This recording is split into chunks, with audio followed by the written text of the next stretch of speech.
Foy at third, Petroselli at short, Andrews at second, Dalton Jones playing first base, Russ Gibson doing the catching.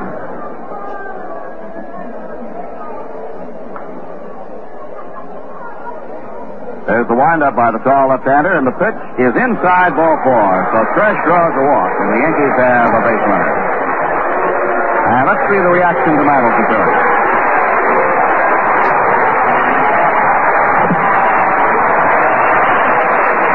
Standing ovation. Not everybody up. But of around 30,000 in the ballpark, I'd say 15, 18, perhaps 20,000 up on their feet. And now as you look to the outfield, they're all up. The first pitch to Mickey Mantle.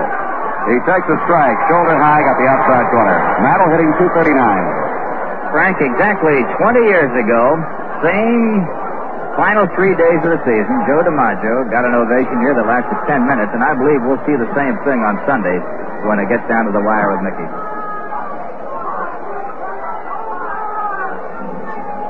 Jones holding against Tresh at first. The pitch to Mantle. High fly ball is hit out into right field. Ken Harrelson moving to the glove side, his left. He's under it. Makes the one-hand grab. Mantle is retired. Tresh moves back to first base, and the batter will be Roy White. White, the Yankees' leading hitter this year, has been all season long, batting .268. He would like to climb up past the .270 mark again. White recently in a bit of a slump. He has 152 hits for the year, 17 home runs, 60 runs batted in, hitting right-handed against Ellsworth. Tresh a short lead at first. Ellsworth deals. White fouls it back over the roof on the right side. Ellsworth is a big man. He's 6'4", 195. With Lonborg almost having a lost year and Santiago the same way, it has been Ellsworth and Culp who have picked up the Boston Red Sox pitching staff and are mainly responsible for having the Red Sox as high as they are. The look at first. And the pitch. Outside, Roy White makes the count 1 ball, 1 strike. The Red Sox a half game ahead of Cleveland. Boston in third place. The Cleveland Indians play their final game of the season tonight against the Orioles in Baltimore. Ellsworth's pitch. Breaking ball low outside. Makes it 2 balls and 1 strike on Roy White.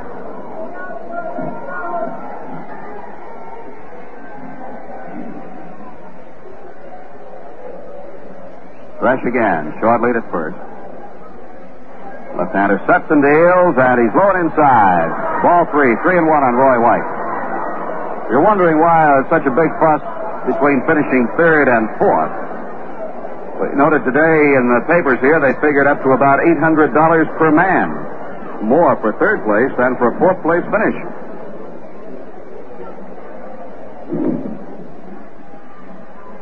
3-1 pitch coming. Tresh goes. Ground ball hit to the left of Petroselli. Base hit to center. Tresh trying for third. He'll make it. The throw comes back to the shortstop, Petroselli. So Tresh running on a 3-1 pitch, and Roy White slams his 153rd hit of the year into center field to put runners at first and third. Frank, in 1954, when the Yankees came in second to the Cleveland Indians and the Indians played the Giants in the series, the Yankees got a winning share of over $1,700. The third place cut was roughly around $900, I believe, to $1,000, and the fourth place share around $350 or $400. So there is a big difference when you talk about finishes. And this year, with the 2 ballparks involved, Detroit and St. Louis, for the World Series, there will be a pretty good gate receipt to be shared by the players over the first 4 games. Roy White has just broken an 0 for 14 personal streak. Bill Robinson steps in, and he backs away from an inside pitch, ball 1. Robinson hitting .236. Robinson has come on strong since the end of July. On July 30th, he was hitting .185. He's raised it now to .236. Pitch to him, strike call. It's 1-1. 78 hits for Robinson, 6 home runs, 37 runs batted in. Fresh at third. White at first. Dalton Jones holding against White. The set by Ellsworth. And the 1-1 pitch. Bouncing ball back over the mound. Shortstop Petroselli charges, slips to first base in time. Robinson is thrown out by Petroselli at short. And for the Yankees, no runs, a base hit, no errors, and 2 men are left. At the end of 1/2 inning, the score, the Yankees nothing, and the Red Sox coming to bat. Well, Jerry, I don't see him in the ballpark, although I'm sure he is here, and I'm referring to Sal Magley, who was the pitching coach for the Boston Red Sox last year. When the season was over, a few words of controversy passed back and forth between Mr. Magley and Mr. Williams. But he's here taking a look at some of these players on behalf of his new ball club, the Seattle Pilots. Frank, I just took a look over the edge of the broadcast booth there, and there they are, all the scouts lined up right behind home plate, and that's where a scout likes to look at a pitcher and a hitter. He likes to watch that low pitch. He likes to watch the ball breaking down, away, and over the plate, and they'll do it right behind home plate. And this is a courtesy, incidentally, extended to all scouts by every major league club. They give them those choice plush box seats right behind the plate as low down as they can get. All right, Jerry, I'm glad you spotted him for us. And here is Andrews, the second baseman. Mike Andrews is hitting .270. He's had a fine year for Boston. 6 homers, driven in 42 runs, scored 74. Right-hand batter takes high, ball 1. Joe Vrbanek on the hill for the Yankees. Vrbanek with a record of 6 wins and 6 losses.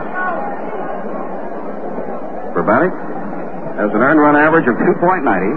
He's been used both as a starter and reliever this year. He delivers a fastball low and outside. The Yankees have Roy White in left, Bill Robinson in center, Andy Costco in right.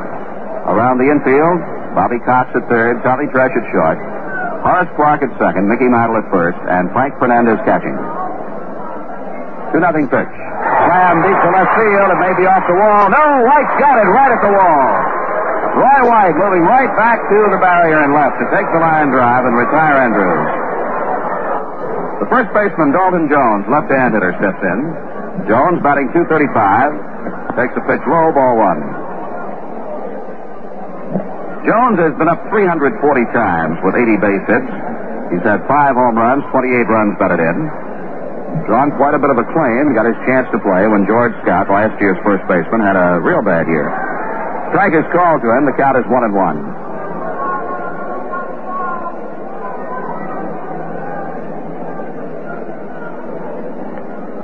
Vrbanek winds, throws. Jones bounces a foul ball past first base coach Bobby Dorr.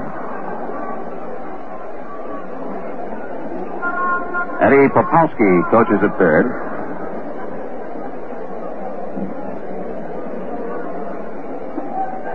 One out, nobody on. No score. Ball and 2 strikes to the left-hand hitting Jones. Vrbanek leans down for the sign. Winds and deals, and there's a drive to deep right. Back goes Costco, and he's got it on the warning track. Well, I don't know, Frank. I think Vrbanek's going to have to keep that ball down or off the center of the plate because those 2 balls were not hit lightly. They were hit with some force. Here is Carl Yastrzemski. Both of them long drives. Costco went back close to 380 feet to make the catch on that last one. And the pitch to Carl Yastrzemski. Fastball for a strike. Yastrzemski hitting .302 to finish over 300 and become the only 300 hitter in the league. Yastrzemski would have to go roughly 3 for 12, say, in this series. Wind up, the pitch to him. Curve, misses. It's a ball, 1-1. You basically figure a hitter will come up 4 times a game. You're averaging it out. And Yastrzemski would need 3 for 12. He takes a ball 2. 2 balls and 1 strike.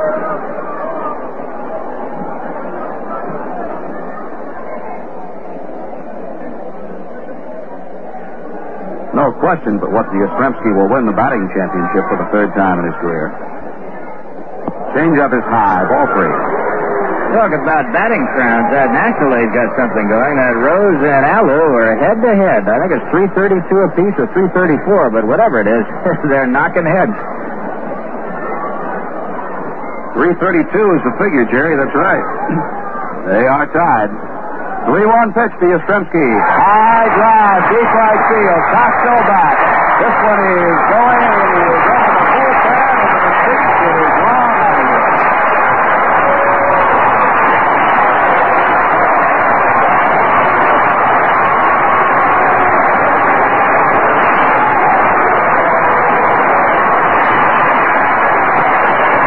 Home run number 23 for Carl Yastrzemski, and the Red Sox lead 1-0.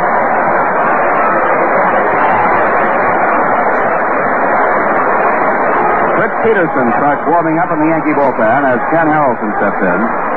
3 long shots, 2 of them the ballpark contained, but Yastrzemski's was way out. Harrelson looks at a strike. The Hawk, he likes to be called, batting .272, 35 home runs, 109 runs batted in. He leads the American League in RBIs. 4 ahead of Frank Howard of the Senators. Their recent head-on meeting, neither one of them knocked in a run. Roy White plays him back to the warning track in left field. Out in center field, Bill Robinson shaded to the left side, and the pitch bounces off the hand, the throwing hand of Frank Fernandez. 1 ball, 1 strike.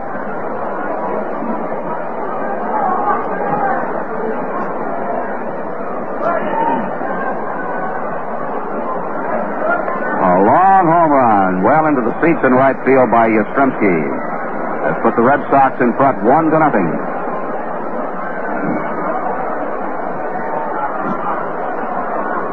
The windup of the pitch to Harrelson, bouncing foul off the third base side.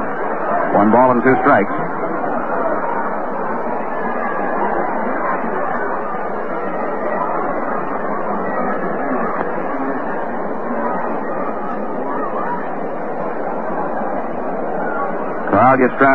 Ken Harrelson with the bright white tape identification bands on his wrist. We can't call them sweatbands anymore, Jerry. He's not going to perspire tonight. Not that much. Pitch to him is low outside, 2-2. Frank, if you're insinuating that Harrelson is trying to attract some attention, you're absolutely right. Very colorful young man and a very personable young man to talk to. And he's had quite a year. Chance to lead the league in runs batted in. He takes ball 3 low and outside. Frank, I firmly believe that's part of his great charm. I mean, he's totally extroverted. He loves it. He likes to be front center. And nobody questions it or blames him for it. They say, go right ahead, Hawk. You're on your own. He's indicated to me, Jerry, that the Red Sox ball club encourages it. 3-2 pitch. It's low, ball 4.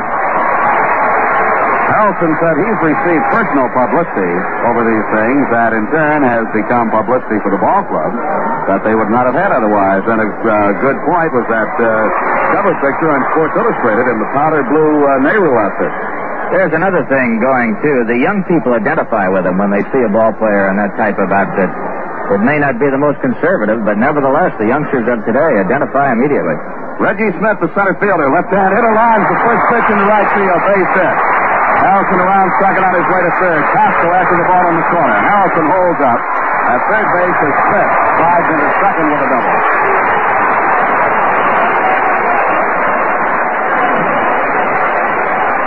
So the tattooing continues here in the bottom half of the first. Another ball well hit. Solid line drive to right field.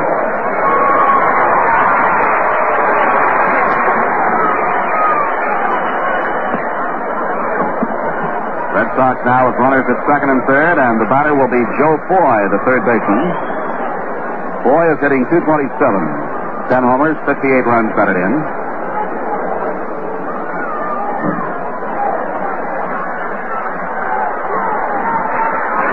And the fans want more.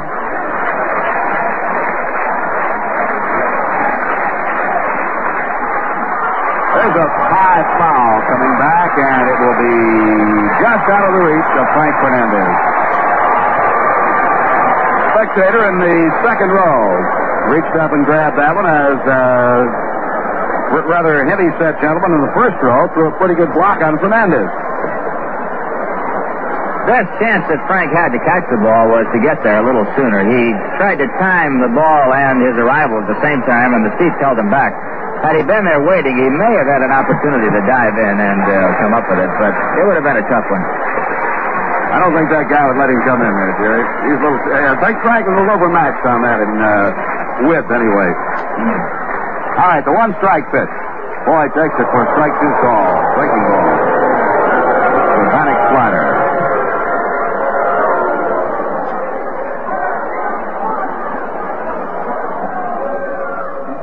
Two on with two gone. Harrelson at third. Smith at second. Two strikes on Joe Foy. Rico Petroselli is on deck. Urbanic wigwag shaking off Fernandez. Gets another sign. Full windup in the pitch. Hit on the ground foul off the third base side. Picked up by Popowski.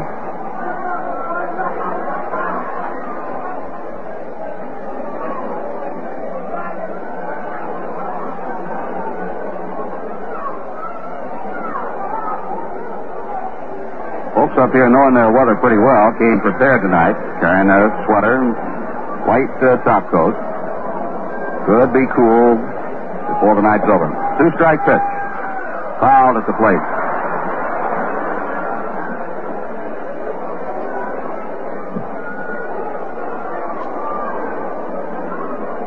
A few times recently, the Red Sox have been working George Scott at third base in place of Joe Foy. Here's a fellow, Jerry, who's very outspoken in saying if he's traded, he'd like to be traded to the Yankees. Joe Foy. He comes from New York, Frank. That'd be a natural deal if he was traded. Wind up, two-strike pitch to him. Outside. 1 ball, 2 strikes. One problem that Joe Foy would have that he doesn't have here, he's got that 402 marker to shoot at Yankee Stadium, and it's about 330 in that same spot here at Fenway Park.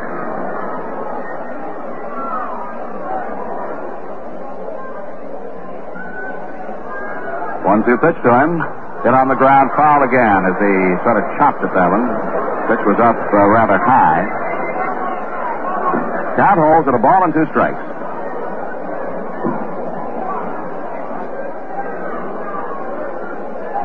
Red Sox are leading 1-0 on Yastrzemski's home run. Harrelson at third. Reggie Smith at second. 2 down. And again the pitch to Foy. Line drive. Base hit out of the right side. 2 runs will score. Foy stops at first as Harrelson and Reggie Smith score standing up. It's 3-0 and Ralph House is on his way out. Jerry, I think Mr. House has seen about enough. This definitely, as this moment, is not a night for Joe Urbanic. Andrews hit a bullet that White ran down in left field, and Jones did the same thing in right field. One that Costco ran down, then the towering home run by Yastrzemski, a walk to Harrelson, a double by Smith, a single by Foy. 3 runs across, the Yankees are trailing 3-0, and it looks as though Fritz Peterson will get the nod and come in for Urbanic here in the first inning. As it stands right now, 2 out, a runner at first, 3 runs across. We've had 1 score in the major leagues, and that was this afternoon. The Cubs beat the Pittsburgh Pirates 4-1. In other action in the American League, Cleveland at Baltimore, Washington at Detroit, Chicago at California, Minnesota at Oakland, and that score will not come in while we're playing tonight. At least I hope it doesn't anyway. They're playing out in California. That's the game the Yankees are watching, the Minnesota-Oakland game, because the Yankees lead the Oakland A's by a single game in that battle for 5th. Another interesting thing that Frank brought up earlier is that the Indians and the Orioles close out their schedule tonight. Cleveland has played 1 less game than the normal 162-game schedule, and that in itself could be a factor in whether the Indians finish third or the Red Sox finish third, that lost game that will not be made up. That's right, Jerry. The only time, of course, you try to make up every game that is postponed for one reason or another. But the only time that games are made up after the season is over would be games to affect first place. In other words, even though the other clubs have games left to play, Cleveland will not make up that 1 game on its schedule once it's scheduled to finish tomorrow. We might mention right now the Indians and the Orioles are scoreless. They're playing in the 4th inning. Baltimore has got second place tucked away. The Indians need this win tonight, and they need help from the Yankees to finish third. The Red Sox, as it appears right now, Frank, have all the better of it because they've got the games to play and the games that they can win that'll put them over the top. Red Sox magic number for third, I believe, is 2. In other words, any combination of a Cleveland loss or Red Sox, if Cleveland loses tonight and the Red Sox win, they finish third. Boston does. Or if the Boston Red Sox win 2 of these 3 games from the Yankees, it doesn't matter what Cleveland does tonight. Ready to go with Petrocelli. Boy going on the first pitch. He is out at second base. Frank Fernandez throws him out to Horace Clark. But the Red Sox come up with 3 runs on 3 hits. There were no Yankee errors and nobody left. At the end of 1, the score is Boston 3 and the Yankees nothing. Andy Costco will lead off the second inning for the Yankees. Costco is hitting .235. He has 107 base hits, 16 doubles, a triple, 14 home runs, 57 runs batted in. Ready to step in against left-hander Dick Ellsworth. The Boston Red Sox leading by a score of 3-0.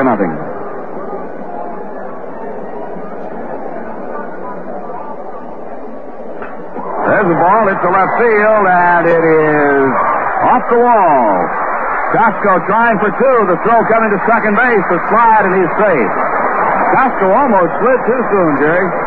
He didn't slide too soon. The ground out there made it appear that he did. The same thing happened to Foy when he was thrown out. That must be not a heavy turf, but a sticky turf, because those ball players are sliding, and they're going maybe 1.5 feet normally.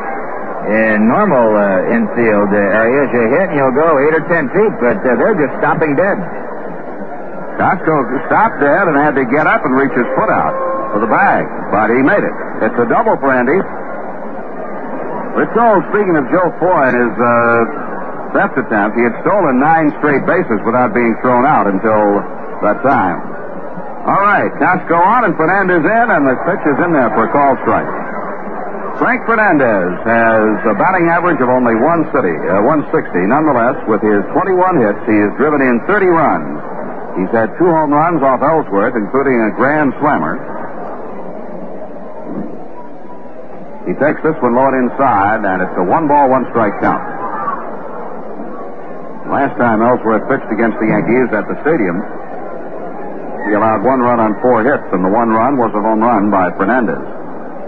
The grand slam homer was in this ballpark early in the season. 1-1 pitch coming. Curve is low and outside.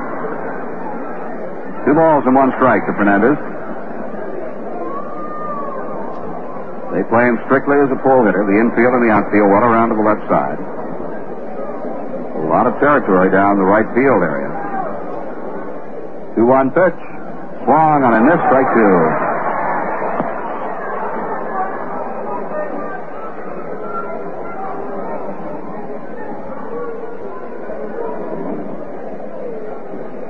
Two balls, 2 strikes.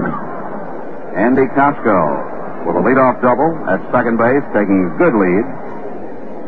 The set by Ellsworth, and the pitch to Fernandez. Inside with a fastball to fill the count, 3-2.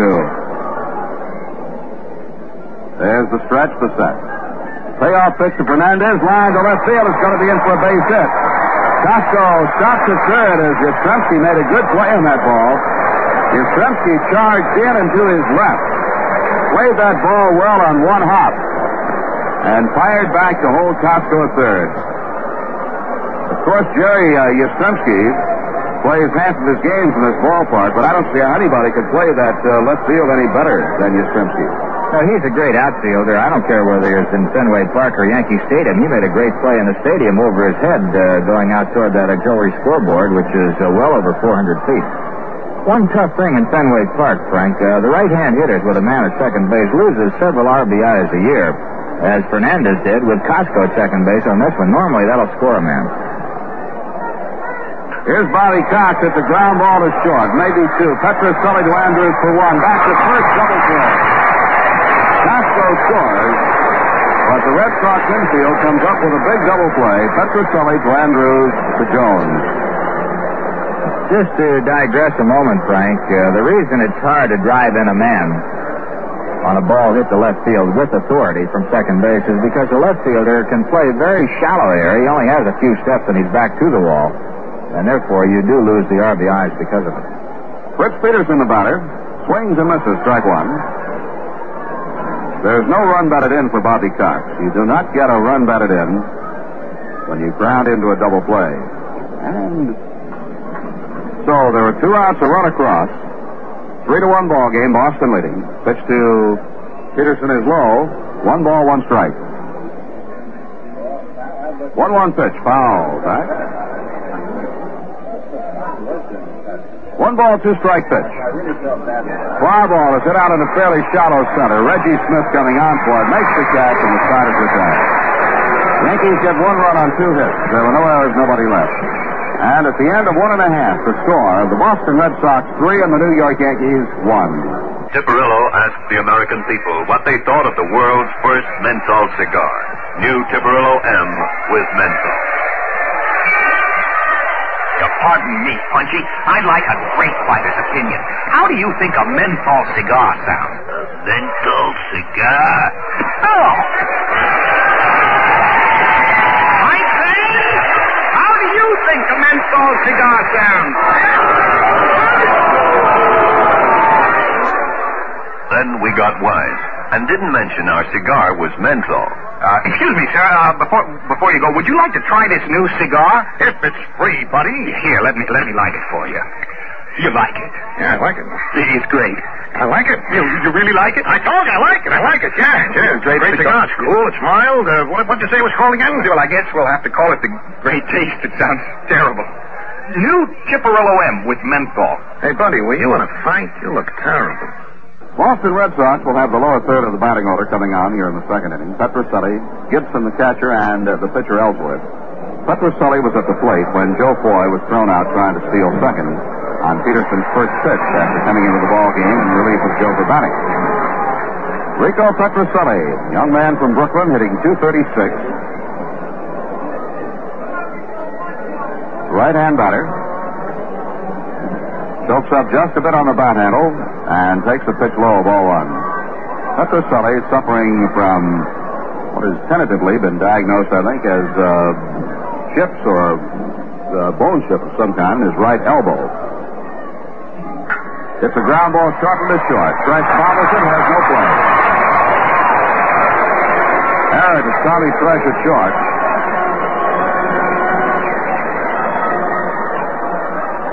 I read one report on Petroselli's arm that the Boston team physician said that the location of the problem denies surgery at this time, that the chips would have to move around a little bit before they could be effectively removed.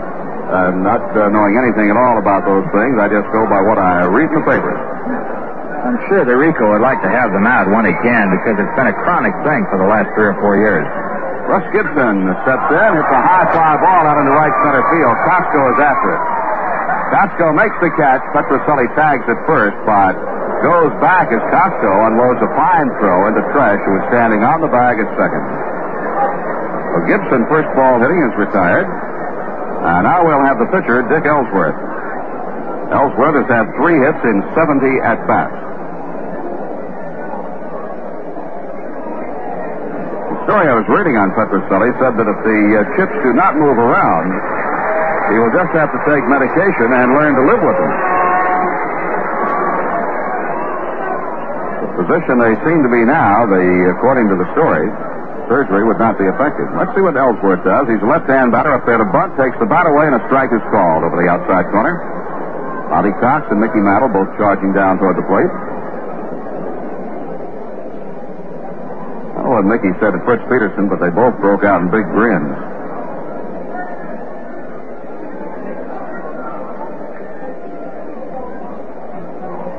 Oh, 1 pitch. He takes it low this time. 1 ball and 1 strike. On deck, Mike Andrews.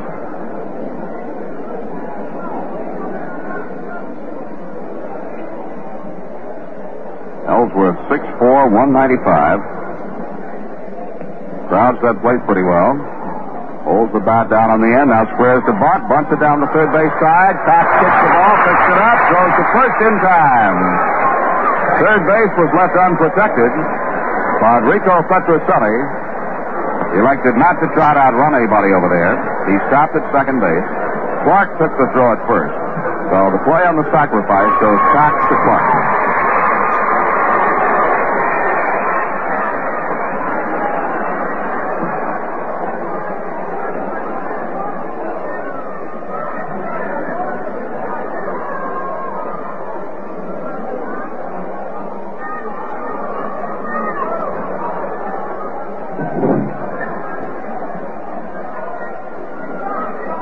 Here's Mike Andrews. He lined out to White in left field his first time up. Takes a breaking pitch over the inside corner for a strike. Say, just to our right are a couple of real sweet ball players, and one of the finest hitters around, Johnny Pesky, just on the other side of Eddie Pellegrini here, and both of them played shortstop at one time for the Red Sox. Got all kinds of ex-major leaguers around. There's a ball just outside. 1-1.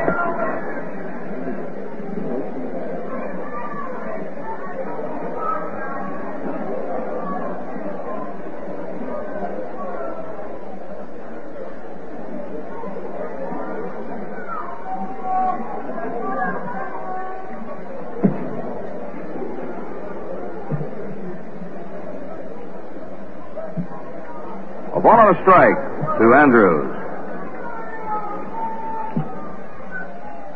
Hits a ground ball, fair ball down the third base side, kicks off the wall, base hit. Petrocelli will score. Andrews digging for second. He's in sliding with a double.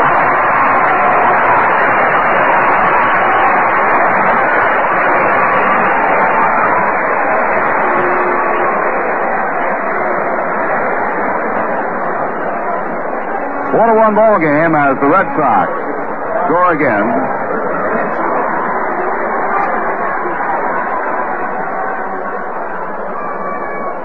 Run batted in for Mike Andrews.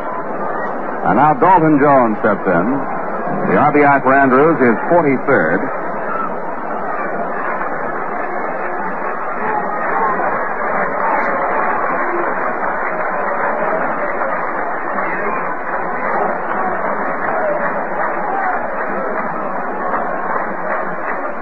Swing and a miss by Jones. Dalton Jones hit one deep to right field that Andy Costco caught back near the fence in the first inning. Facing Peterson for the first time. Curveball for a strike. 0-2 on Dalton Jones.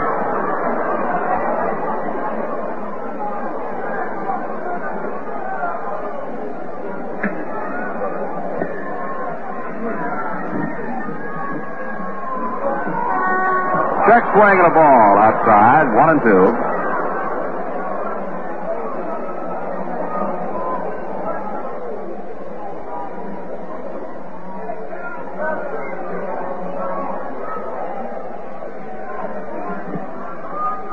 Peterson to the set, 1-2 pitch. Jones takes it low and away again. 2 balls and 2 strikes. Red Sox now showing 4 runs on 4 hits. The Yankees 1 run on 3 hits.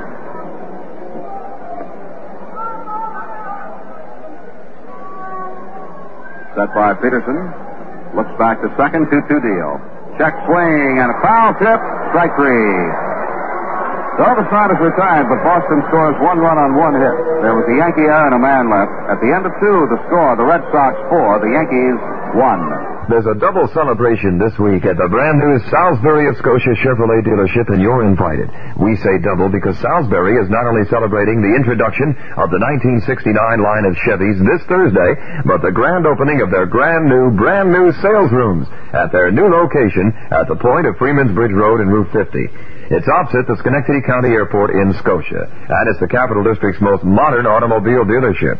Even the auto display floors are fully carpeted from wall to wall. And in the car customers' waiting lounge. You can sink deep into comfortable, luxurious sofas and chairs while you're waiting for the world's most competent serviceman to work on your car. Roy Salisbury is out to pamper you and spoil you for any other dealership or deal. So, before you buy any car, come and see the spoiler at the one and only Chevy Marketplace, Salisbury of Scotia. The Gala Grand Opening festivities take place this Thursday at 4 p.m. Pete Williams and David Allen of radio and TV fame will be on hand with a live band and free gifts for everyone. Don't miss it. Right here, the Boston Red Sox are leading 4-1 as we go to the third, and Horace Clark will lead off to be followed by Tom Tresh and then Mickey Mantle. Clark on the first pitch of the ball game flied out to center field.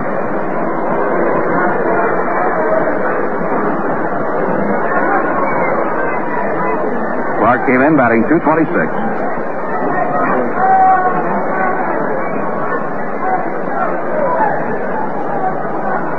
Dick Ellsworth to the windup and the pitch. Clark takes the strike, bluffed the bunt, took the bat away, and the pitch came across the inside part of the plate.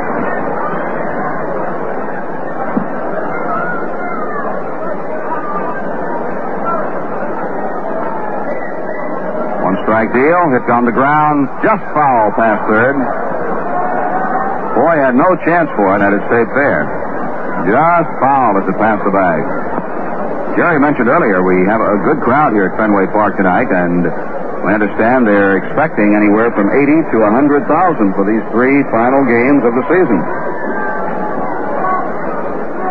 Wind up by Ellsworth, two-strike pitch. Clark takes the fastball inside.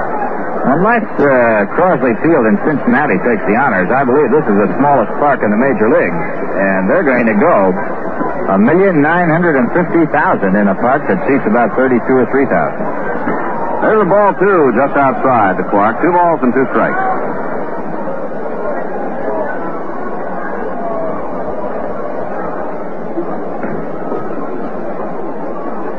Wind up by Ellsworth on the pitch. Line drive, base hit into center field. So Horace Clark is on with a leadoff single here in the third, and the batter will be Tom Tresh.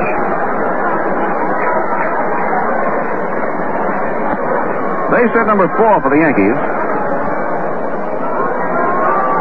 Tresh drew a walk in the first inning, got as far as third base on Roy White's single to center. Mickey Mantle on deck.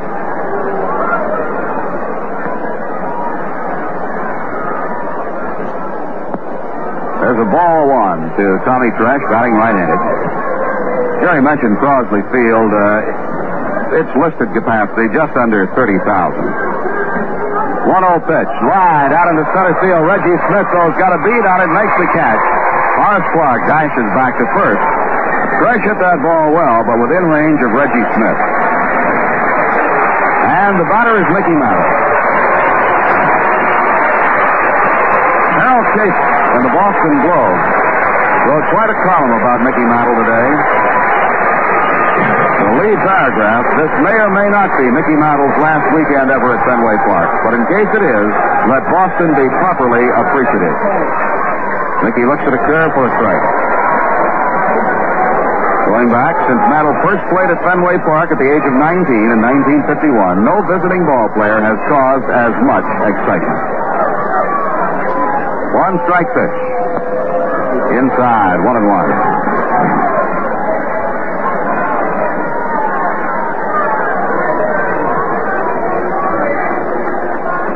He flied out to right field his first time up.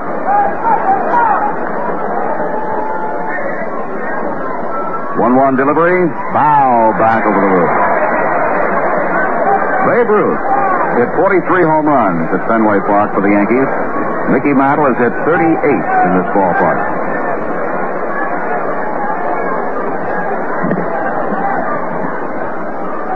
Frank, just as an aside to that, when Mantle hit him here, right-handed or left-handed, frequently they went off the towers over there, just below those lights, and you know what it takes to reach them. Oh, boy. 1-2 pitch. Low and inside with a fastball. It's 2-2.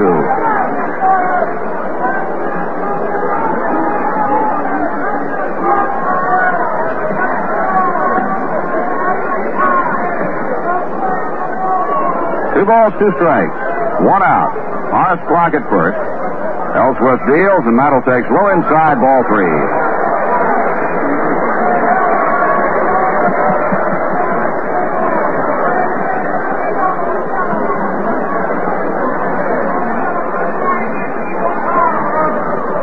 count, 3-2. Boston is leading by a score of 4-1. We're in the top of the third. Ellsworth reads Gibson's sign, starts a short stretch, sets at the belt. The pitch, fouled away to the seats on the first base side. Dalton Jones gives it a run, but it's well back in the seats.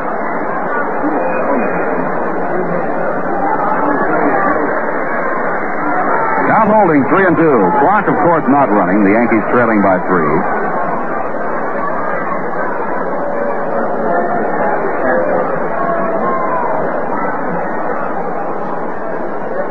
Touch of the rosin bag by Ellsworth. Kicks the dirt off the pitching rubber. Now he toes in with the left foot. Left hand on his right knee. Has the sign. Starts the move. 3-2 pitch to Mickey. It's high, ball 4, and Mantle is on. 2 pitch to Mickey. It's high, ball 4, and Mantle is on.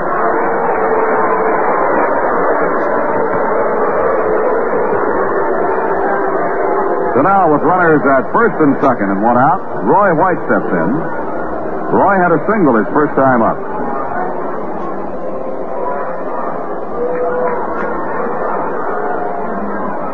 Roy leads the club in runs, 87, base hits, 153, doubles with 20, runs batted in with 60, and stolen bases with 20.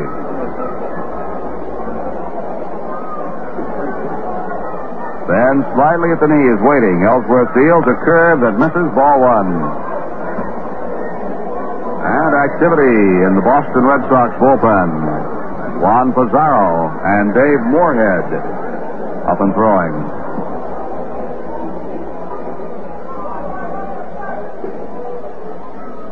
One-0 pitch. White takes it outside, ball 2.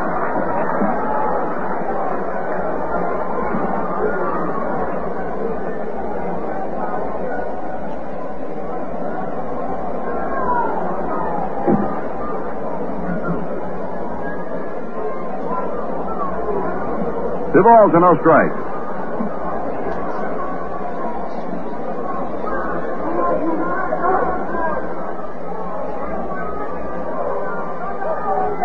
There's the set, the 2-0 pitch. Foul to the seats over the first base dugout.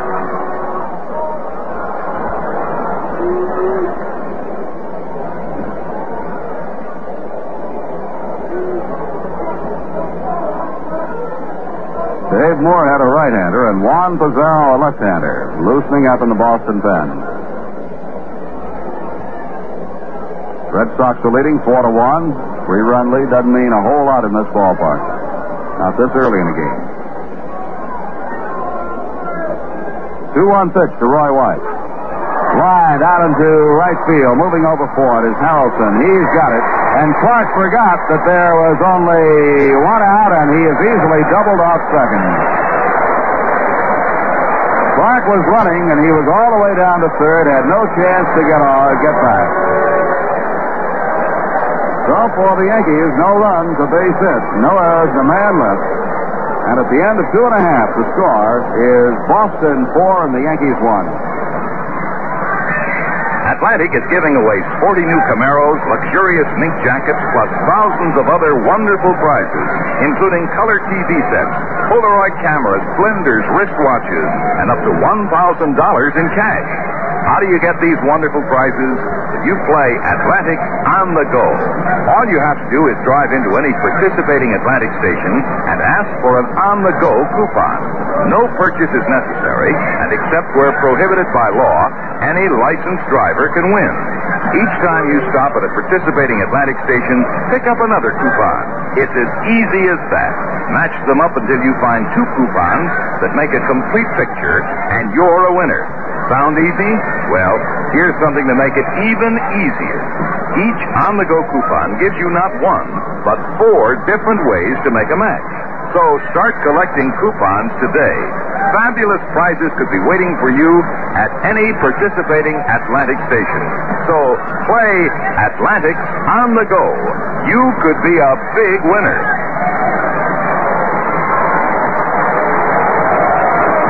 Yastrzemski will lead off the bottom half of the third for Boston.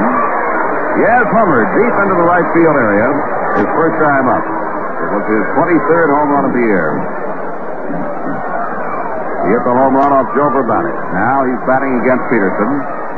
Takes a curve for a strike.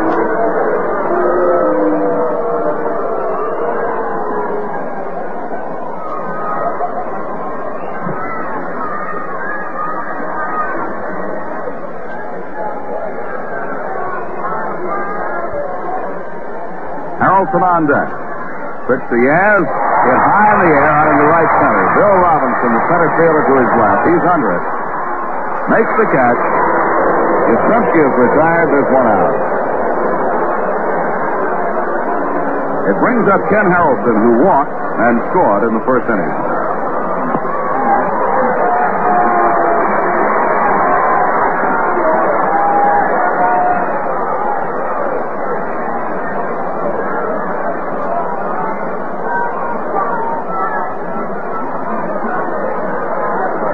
Pitch to Harrelson.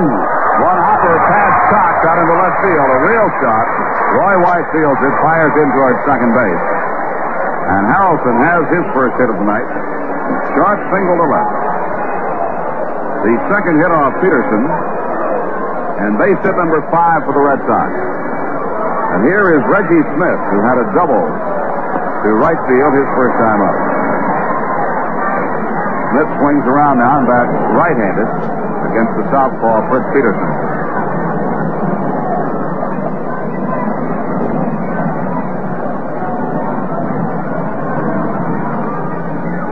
He takes it low, ball one.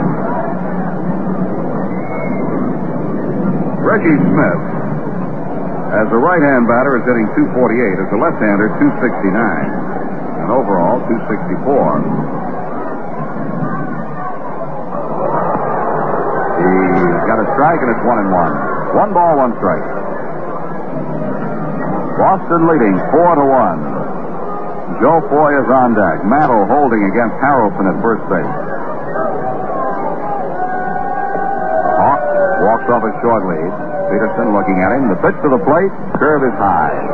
2 balls and a strike on Reggie Smith.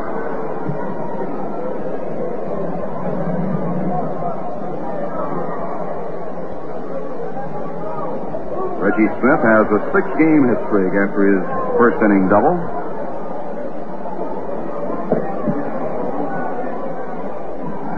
Peterson kicks and throws, and there's a line foul into the seats, just to the home plate side of the first base dugout. Frank, we were just figuring up with Bill Kane over here, Carl Yastrzemski, and that dash to hit 300. He can go 0 for 7 before he drops below 300, and that means that he can have a pretty good dry spell in these next 2.5 games. I'd have figured, Jerry, he needed roughly 3 hits if he came up 12 times in the series to stay above 300. And Harrelson walked away. The 2-2 pitch. Line drive caught by Clark. Throwback to Mantle, double play. Harrelson has doubled off first as Reggie Smith lines out to Horace Clark. For the Red Sox, no runs, a base hit. There were no errors and nobody left on base. And at the end of 3, the score, the Red Sox 4 and the Yankees 1. Well, we'll take a brief look at other scores for you while we have just a moment here, and Jerry Coleman gets all set to come in with a play-by-play. At the end of 5, the Cleveland Indians lead Baltimore 1-0. Sam McDowell pitching for Cleveland, Roger Nelson for Baltimore. At the end of 1 inning, Washington and Detroit are scoreless in Detroit, with Joe Coleman pitching for Washington and Joe Sparma for Detroit. Later tonight, White Sox and the Angels at Anaheim, and the Twins and the Oakland A's in Oakland. In the National League, the Phillies and the Mets are scoreless at the end of 1. James for the Phillies, McAndrew for the Mets. San Francisco did not score in the top of the first at Cincinnati. Bob Bolden against George Culver there. No other scores in. Pittsburgh, the Dodgers and the Braves, no score. Osteen against Reed. And Houston at St. Louis, a later start. And we started to say Pittsburgh and Chicago. They played this afternoon, and the Chicago Cubs won the ball game 4-1. All right, in our game, the Red Sox out in front by a score of 4-1. Boston 4 runs, 5 hits. Yankees 1 run, 4 hits. And to carry you through the middle portion of this game, well, right now we've got some spectators out on the playing field. They want to go out and shake hands with Ken Harrelson. So while they get back off the field, Jerry Coleman is all set to step in here now and tell you all about it. We're going to turn our microphone over, Jerry, to Phil Rosito. So go ahead and tell them about it.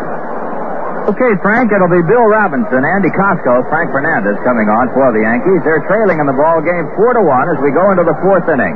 Robinson bounced her short in the first. The right-hander against the left-handed Ellsworth. A changeup curve is fouled back to right one. The Yankees, 4 base hits, 1 run. They've made 1 error, and it cost them Tommy Tresh bobbling Rico Petrocelli's ground ball. He later scored on the double by Mike Andrews. Robinson way out in front of a changeup. Strike 2. No balls and 2 strikes. And it's always nice and pleasant to have return with us Philip Francis Rizzuto. Well, Jerry, it's good to be back with you and Frank and the boys. And I heard all the nice things that you and Frank said about my 39th birthday, and well, I hate to see a guy spend his birthday in bed. A lot better, thank you very much. Sound better. Here's the 1-2 pitch now to Robbie inside, 2-2. Dick Ellsworth, 15-7, going for his 16th. He has yet to lose to the Yankees. He's 2-0 this year, and that's his lifetime mark. Urbanek started for the Yankees. There's a drive to right field. Waiting for it, Ken Harrelson. He's under. He's got it. Robinson hit the ball well, but lined out to Harrelson and right. Now it's New York Yankee baseball. Let's pause for station identification.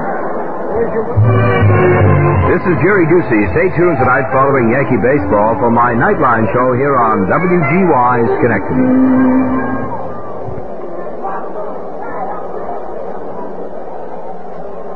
Costco doubled and scored the only Yankee run. He unloaded on one, dead center field. That's got to be way up there, off the wall. Bouncing back into center, and Andy Costco, ho-ho, does he own Dick Ellsworth. A double. Back-to-back doubles for Costco.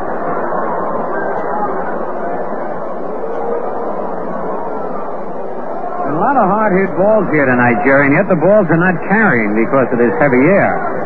I thought for a while that ball might reach the center field seats, and that's some poke. That's 400 feet, and it's got a high fence. I'd say at least 20 to 25 feet out there. Here's Frank Fernandez, who singled sharply to left field. That was in the second inning. Fernandez 1 for 1, facing Dick Ellsworth at second base, Costco, and Frank fouls this one off, strike one.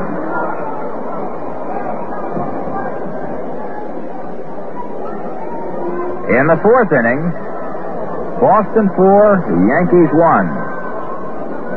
The big blow tonight, a home run by Carl Yastrzemski. He's 1 for 2, battling to stay over 300 and battling for his third batting crown.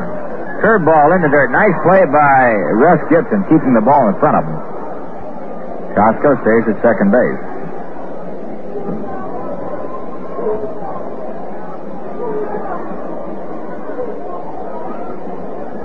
Carl Yastrzemski could be the only man in the history of the American League to winning batting titles, batting under 300 in the history of either league, as far as I know.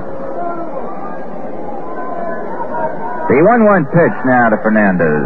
Just outside, curved but missed. 2 balls and a strike. Costco at second. Yankees need 3 quick ones to catch up and 4 to go ahead. Ellsworth to Fernandez in there. 2 balls, 2 strikes. Flipped the fastball by him. Dick Ellsworth is beginning to look more and more like the ex-Yankee great Eddie Lopat. Changing speeds, sort of short arms the ball every now and then, gets you way off balance.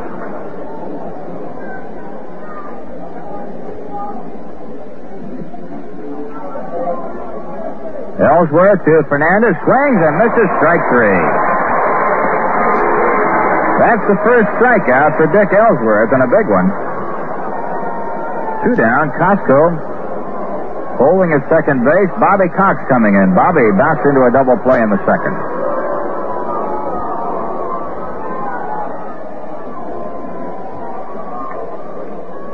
Cox finishing out a fine rookie year, a year that saw him literally fight his way to that third base spot. Fastball is outside. Ball one.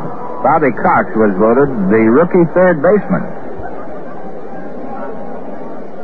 That was the top bubblegum all-star team, and that's fairly authentic because that's a vote of the managers and coaches around the league. Here's the 1-0 pitch. Check swing bouncer off the glove of Ellsworth. May go for a base hit. It does.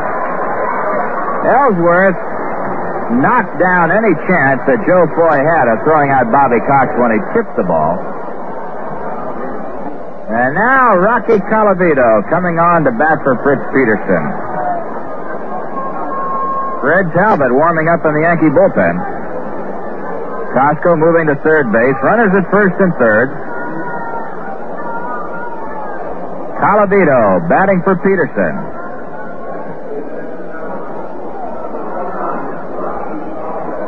Looking down just to the right of the Yankee dugout, we see our president, Michael Burke. And he came forth with an interesting comment that he wants to streamline the game of baseball. Hey, I read that, Jerry, on the way up on the plane this afternoon, and it's quite interesting. And he seems to think he can do it. He is very persuasive. Well, he's got the backing of his general manager, Lee McPhail, and if anybody knows anything about baseball and the inside workings of it, Lee McPhail does. With Mike Burke and Lee McPhail spearheading the drive, we may see some new changes. Well, I'd like to see that changes. How do you like that for a redundant statement? It's like pizza pie. That's being redundant. But that 20-second rule is the one I'd like to see, in effect.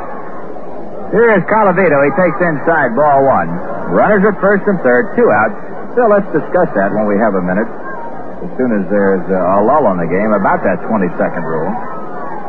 There are some kicks in it that many fans are not aware of relating to men on or men not on. The 1-0 pitch. Colavito takes it inside. 2 balls, no strikes.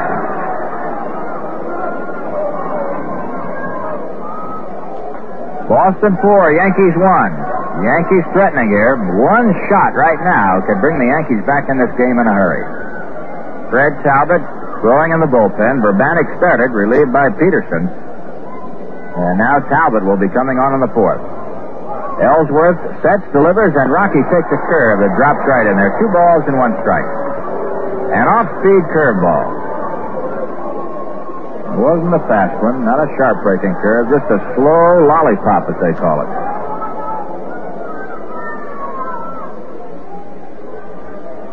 Two outs. 2 balls and a strike. Colavito waiting. Ellsworth delivers. There's one high in the air near the shortstop. Under it, Petroselli waiting. He's got it. The side is retired. For the Yankees, no runs, 2 hits, 2 left, and the score after 3.5. Boston leading the Yankees 4-1. Variety is the spice of life. Take the variety of spicy new 1968 Chryslers, Plymouth, and Imperials from Ted Pepper and Latham, for example. There's still a good selection left. And you'll want to buy from friendly, helpful people who will bend over backwards to make sure you're satisfied in every way. Oh, and while you're there, register for a portable color TV from Ted Pepper. Nothing to buy. Absolutely no obligation. Just submit your entry, and don't forget all those beautiful new 1969 Chryslers, Plymouths, and Imperials are now on display at Ted Pepper. Stop in, browse around. You'll like what you see at the home of Pepperality. That's Ted Pepper in Latham. A few minutes from any major city in the Capital District, and just a couple of minutes off the Northway Exit 5. See Ted Pepper in Latham, Route 9, 1 mile south of the Circle. Your Chrysler, Plymouth, Imperial dealer with a real spicy new car deal. Well, we've got Fred Talbot coming on, and let's go back a bit, Phil, about that 20-second rule. And how it's so useful, but in some cases with men on, it really serves no purpose. Right. Well, I would like to see it changed so that it complies equally as well with men on and with nobody on. It would definitely speed up the game. As Jerry was saying, with a man on and the pitcher getting the ball, he can take as much time as he wants. He can take all day. Now, with nobody on, he gets the ball, and he gets on that rubber. He's supposed to have 20 seconds to pitch. I've never even seen that enforced. Even though Mr. Finley had that clock out in Kansas City for a while, they never enforced it. But I think that would definitely speed up the game, Jerry. Phil, the way things are going now with the pitchers dominating, not too many people get on anyway, so... No, that's right. Absolutely. So the pitchers are the ones, actually, who are responsible, in most part, for the long games. Another thing that is supposed to be on the rules, or in effect, is that the pinch hitter is supposed to be on deck, and we've seen quite a few examples where they've been in the bullpen. They had to call them out of there. There are all kinds of things that can help speed up the game, but the key, Phil, I think you put your finger on it, is the pitcher. How he pitches and the speed with which he pitches really dictates the speed of the ballgame. Huh? All right, we're moving into the bottom of the fourth. Here's Joe Foy, who singled to center field and was out trying to steal. That was in the first inning. Foy facing Fred Talbot. Talbot, I'm sure, a Yankee who will happy to see this season go by the board. Fred delivers low, and it's ball one. Talbot, with a record of 1-9, has a respectable earned run average, though, of 3.28. He's making his 29th appearance of the year. Fred into the windup. Fires inside the Foy. 2 balls and no strikes. One nice thing about Fred Talbot, and these are things I think that measure the man. At no time did he not give everything he had, nor did he not try as hard as he could, nor did he grumble. I never heard him grumble. Right, he never did gripe. Foy takes low and inside, 3-0. I've seen pitchers who go 0-3 for the year, and they find 38 reasons why they're 0-3, and they've got everybody else that they're blaming instead of themselves.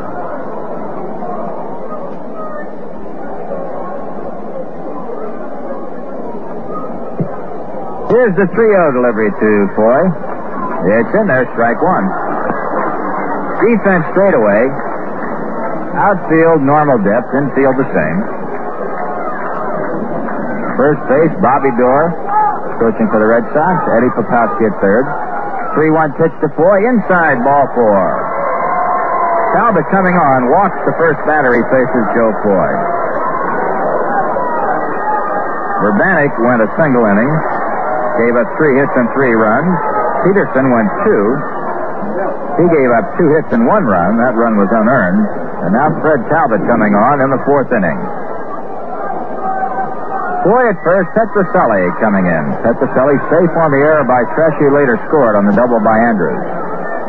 Rico waiting. Takes it, strike one.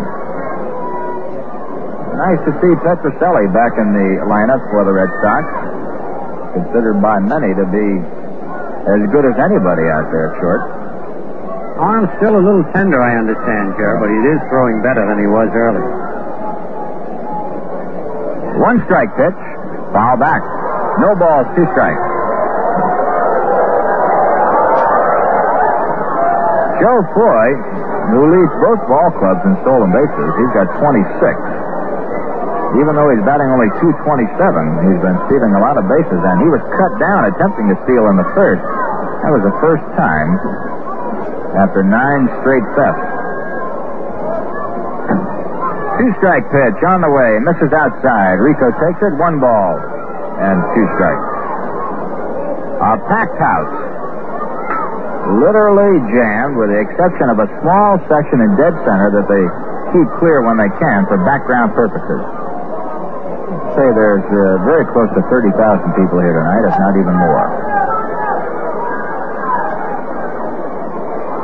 The 1-2 pitch to Rico on the ground. A great stop by Cox. I don't think he's going to throw anybody out. The ball gets by Mickey.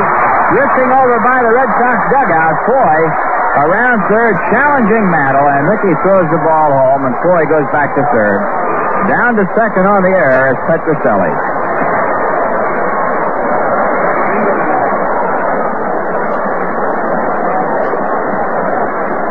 They're giving Petrocelli a single and charging Bobby Cox with an error. All the way to third base is Foy, and down to second on the air goes Rico. That happens so often, Jer. A great play, and then there's no need of a throw, but for some reason the reflexes, they throw the ball, had no chance to get Petrocelli. Russ Gibson, the catcher, flied to right in the second. The Red Sox are threatening the Yankee infield in tight. They trail by 3 now. It's a 4-1 game. Swing and a miss by Gibson. Strike one. Understand there's a big doghouse out in the bullpen with Elston Howard's name on it, Phil. Yes, I understand. Ellie was griping a little bit and came out in print. But, of course, Dick Williams, nothing new with him. He's got a lot of people in his doghouse. I think you'd feel a little upset and insulted if he didn't make it sometime during the season. Right in there to Gibson. No balls and 2 strikes. Although I will say this, it's hard for me to understand how Elston Howard could get in anybody's doghouse. Well, I guess he felt like he was in good shape and wanted to catch, and Williams just wouldn't catch him. So Ellie, for one of the few times, as you say, popped off. All right, the pitch to Gibson is outside. 1 ball, 2 strikes.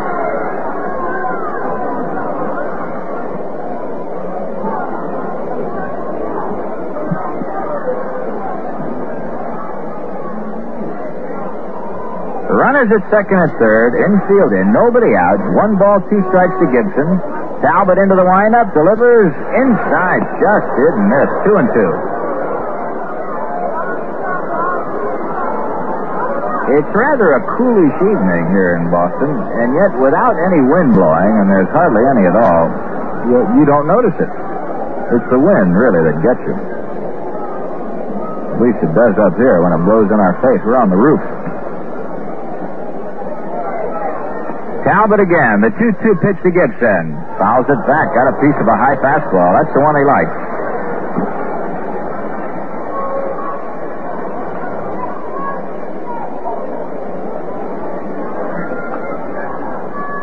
The Yankees in that battle for the first division. A club that they'll be watching, and they won't be able to find out much about it, is Oakland. They're playing Minnesota at Oakland tonight. Talbot again to Gibson. On the ground. Tresh has it. The runners have to hold. Flips over to Mantles. 1 away. Boy stays at third. Petrocelli at second, and that'll bring up the pitcher, and that could be a big out for Fred Talbot.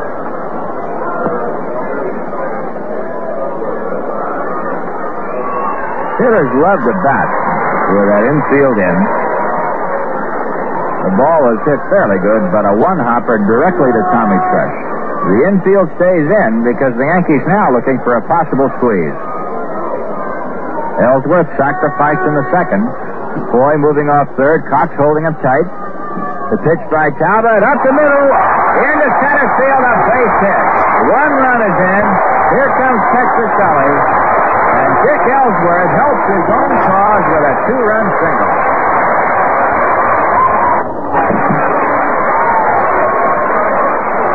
Ellsworth had only 3 base hits and 71 at-bats until that moment.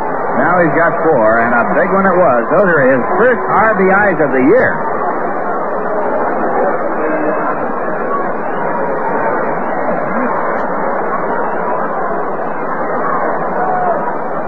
Six to 1. Boston leading the Yankees, bottom of the 4th.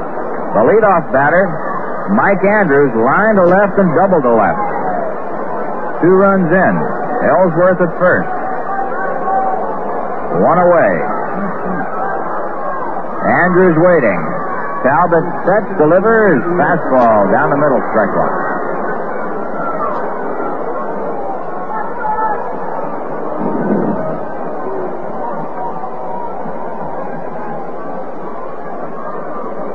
A lot of haze and smog covering Boston today.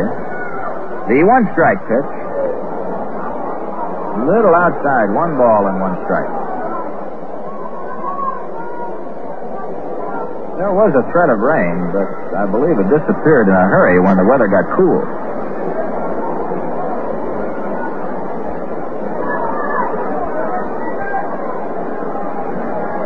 Talbot sets again, delivers, and Andrews takes low. 2 balls and a strike. Tomorrow it'll be Mel Stottlemyre and Jim Lonborg. Stottlemyre, who was 15 and 15 last year, going for his 22nd win and his 20th complete game. And that in itself is a story. 2-1 pitch coming up. Talbot fires. It's low. 3-1. The last Yankee to win 22 was Whitey Ford. He was 24-7 in 63. And the last right-hander was Ralph Terry, who was 23-12 in 62. The last Yankee pitcher to have 20 complete games was Allie Reynolds in 1952. 16 years ago, he had 24. So Stottlemyre reaching out for some big piece of a little credit that he ought to get, and deservedly so. The 3-1 delivery. Oh, down goes Andrews. Almost nailed him. Full count. Ball 4.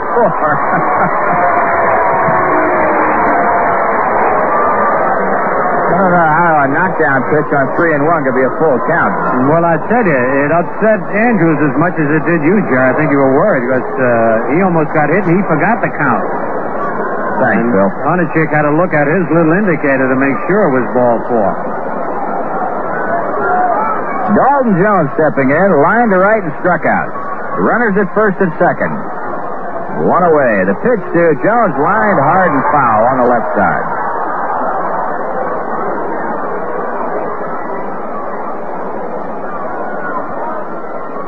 Six to 1 Red Sox, the last of the fourth.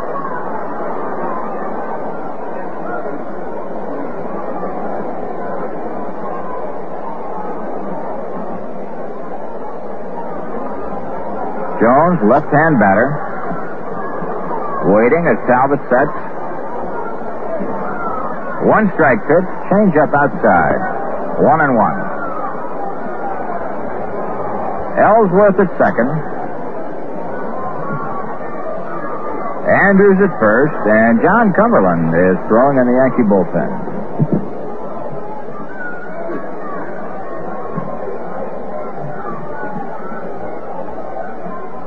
Talbot delivers to Jones.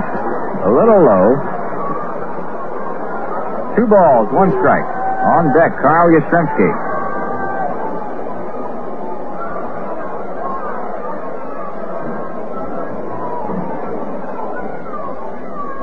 Talbot, deliberate, taking his time. 6 delivers. There's a foul back. 2 balls and 2 strikes.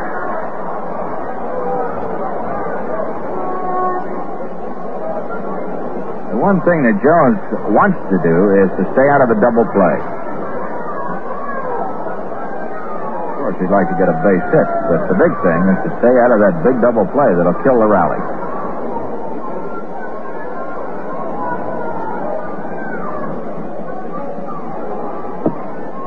Talbot ready again now, getting the sign from Fernandez.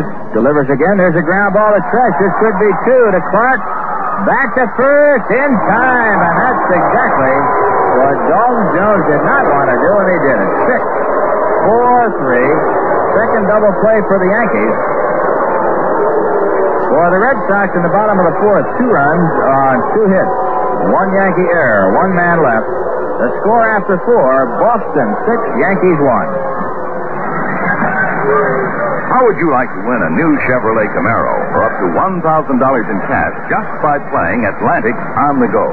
Great feeling? Oh, you bet. Ask John Farnham of Jordan, New York. Armand Amell of Saranac Lake, New York. Mrs. A. Garetta of Madison, New York. Ernest Schiff of Union, New Jersey. Doris Sweet of Endwell, New York. Isabel Nyland of Buffalo. And there are thousands of winners of mink jackets, Polaroid cameras, transistor radios, wristwatches, and blenders. Other winners, Stephen T. Maris of Elizabeth, New Jersey. Norman J. Siegfried of Bethlehem, Pennsylvania. Nelson A. Barber of Willard, New York. There are still thousands of prizes to be won, so play on the go at any participating Atlantic station. Except where prohibited by law, any licensed drivers can play. And you don't have to buy a thing. So play today and join our list of happy winners. Mohawk Chevy's had it. You can have it too. It's our 2,600-pound child of Chevrolet genius. The 69 Chevy. Mohawk Chevy, 740 State Street in Schenectady. In this ballpark, though, things can change in a hurry. Frank Crescetti coaching at third, Whitey Ford at first. Ellsworth taking his warm-up tosses. Ellsworth strikes you as a pitcher who has got to take all 8 each time and takes his time doing it. Doesn't look like he loosens up in a hurry. Yeah, he's done a lot of pitching this year. Ellsworth pitched 195 innings right now. And as we mentioned earlier in the game, he has a 7-4 record here at Fenway Park. If he wins this one, he'll be 8-4, and that's quite a mark for a left-hander at Fenway Park. Ellsworth 8-3 on the road, 7-4 right now at Fenway Park with a chance to make it 8. Clark started a bunt, took a curveball high for a ball. Horace Clark is 1 for 2. Tomorrow and Sunday, the final 2 of 1968. Ellsworth to Clark, low. 2 balls, no strikes. See a lot of youngsters here. Young dates, I mean. Not little kids, but teenagers, 16, 17, college kids. There's a drive just there. Kicks off the wall down the left side. Clark sweeps around first and has to hold on. That ball was just there, kicked off that abutment that juts out toward the foul line behind third base and kicked into left field. Yastrzemski came in, holding Clark to a single. That's a play where the shortstop's got to move in a hurry, Phil. Yes, sir. They've got to be alert here with that way that wall kicked out there because the left fielder cannot get to it. Strange ball game. Each team with 7 base hits, but the Red Sox have made theirs count. Tommy Tresh, who walked and flied to center field. From the right side, hits a 2-hopper foul, heading into the Yankee dugout, and there it goes. Strike 1. Jim Honachuk behind the plate, Jake O'Donnell, a rookie umpire at first, John Stevens at second, and another rookie, Bill Kunkel, at third. Ellsworth, the tall left-hander, delivers, and Tommy fouls it back. No balls, 2 strikes. Bill Kunkel and Jake O'Donnell were the 2 umpires who replaced the deposed Bill Valentine and Al Salerno, and this happened, 10 days ago. So they're getting a taste of big league umpiring in the final stages of 1968 and will come on as regulars in 69. 2-strike pitch. Oh, that ball fooled Tommy. He went into it and almost got him.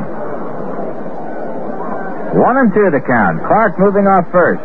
Yankees trailing 6-1. The pitch to Tommy misses inside. 2-2. Ellsworth gets ahead of these hitters with slow stuff, and then particularly the right-handers tries to slip that fastball in on the belt. So far, he has not been successful, but his intentions are very obvious. Here's a 2-2 pitch. There's one. He got over the plate, hit into center field. Reggie Smith is right there under it. 1 away.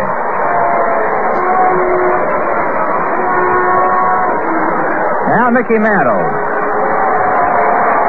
Mickey fly to right and walk.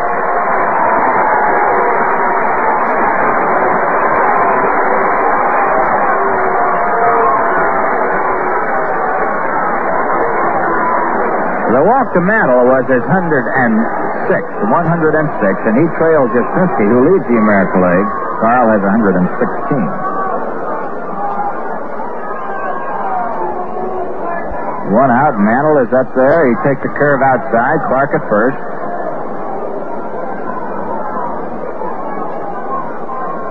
One ball, no strikes. Ellsworth again. Delivers, and Mickey hits it on the ground to the shortstop. Petrocelli almost fouled it to Andrews for 1. Back to first, double play. Rico Petrocelli almost blew it, but he came up with it. It went 6-4-3. The Yankees are out of there. That's the 3rd double play for the Red Sox tonight against the Yanks. No runs are hit, nobody left. The score after 4.5. Boston 6, Yankees 1. Hi, fans. I want you to meet a friend of mine, the Whiteout girl. You know, I've been expecting you. Of course. You always find me where the men are. Tell me something then. Are there any rules in baseball you'd like to see changed? I think we ought to change the seventh inning stretch. How do you mean? Instead of stretching, everyone lights up a white owl. A white owl's more relaxing, soothing. The tobacco does it. It's aged slowly, mellowed longer. But the seventh inning stretch is a tradition. So are white owl cigars. You see them everywhere. The stands are filled with them today. Just look around at all the reindeer, Invincible, and New Yorkers. They're everywhere. The seventh inning white owl. I think I'll write the commissioner about it today. Just think. All those men at the same time finding out you get a lot more from a white owl than just smoke. With Carl Yastrzemski coming on, we pause for station identification. Tonight, following Yankee baseball, join me, Jerry Ducey, on my telephone talk show Nightline here on WGY Schenectady.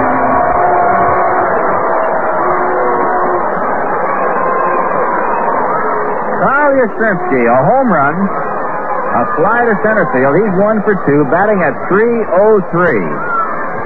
Got 23 homers, 74 RBIs. Yaz facing Talbot. High pop, left side. Bobby Cox will not get to this one.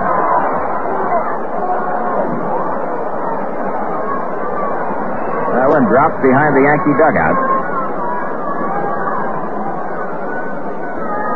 Every at-bat for Yastrzemski, vital. 2 more base hits will just about put him over the top, unless he runs into one of those 17-inning ball games where he goes 0 for 8. Carl takes a low. 1 ball, 1 strike.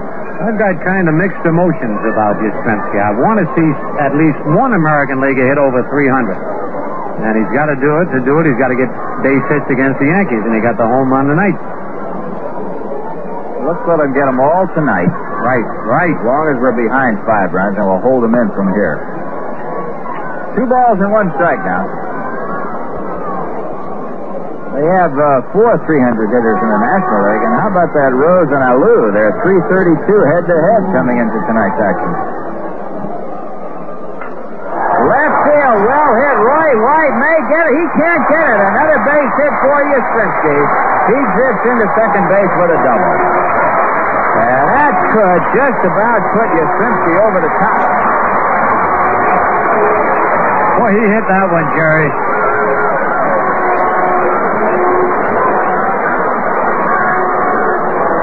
Carl Yastrzemski, an opening double in the bottom of the 5th inning. Now Ken Harrelson walked and singled.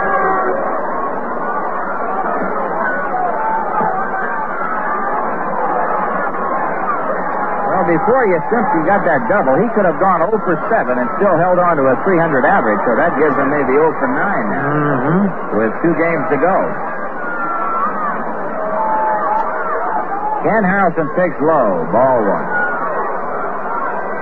As soon as Bill Kane comes back, we'll bring you up to date on exactly where Carl Yastrzemski stands.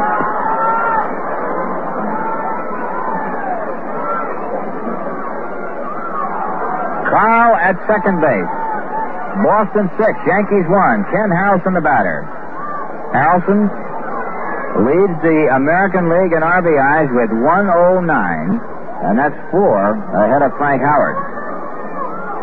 So Harrelson with a chance to pick up another one. Yastrzemski at second. Talbot sets, delivers. Ken takes low. 2 balls and no strikes. A lot of personal honors are up for grabs in these final few days, both in the American and the National League. Batting titles, RBI titles, and that batting race in the National League are real thrillers. No question about who will win it in the American. Yastrzemski will win it. It's a matter of whether he's over 300 or not. Here's the 2-0 pitch. It's outside. 3 balls and no strikes.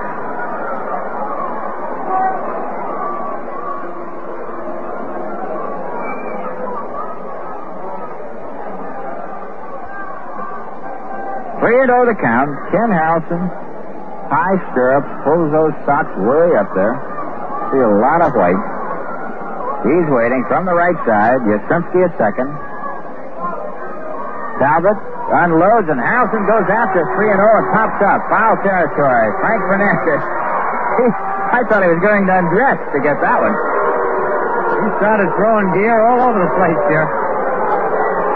He got rid of his mask and his hat in separate actions, and I expected the chest protector to come off next. He was really unloading. One away, Reggie Smith, doubled, lined into a double play. Reggie Smith, a switch hitter, batting from the left side against Fred Talbot. I think we're definitely going to get a chance to see that young left-hander here tonight, Cumberland. He's up again. Sure, that'll be fine. I'd give him a little chance to work and get some major league experience under his belt. Swing and a miss by Smith. Strike one.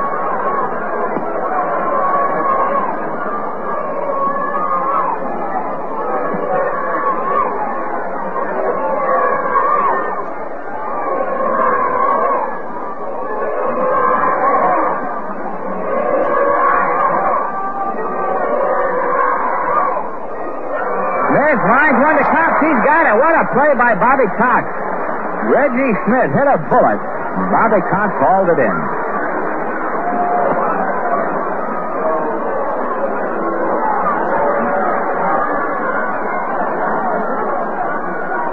Here's Joe Foy, who singled and walked.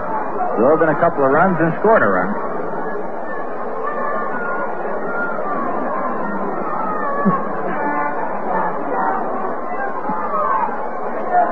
Joe Foy is waiting as Talbot delivers, and he misses outside, ball one. Carl Yastrzemski at second. He opened with a double.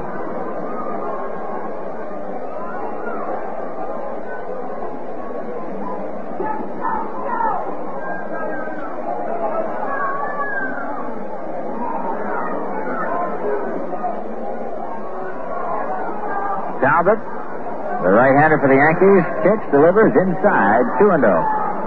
Well, Carl Yastrzemski, right now, as he stands after the 2 for 3 that he's got tonight, can go 0 for 8 and still be a 300 hitter. And one more hit, I think, will just about put him in Clover. Unless you get, as we mentioned before, an 18-inning ball game and he goes 0 for 8 or something like that. The 2-0 pitch, and Foy fouls it off on the left side into the Yankee dugout. 2 balls, 1 strike.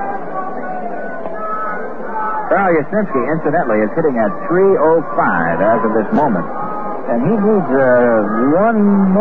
more percentage points to beat the lowest all-time winning average in the American League. 306. All right, Elmer Flick. Way back in the early 1900s. The 2-1 pitch in there.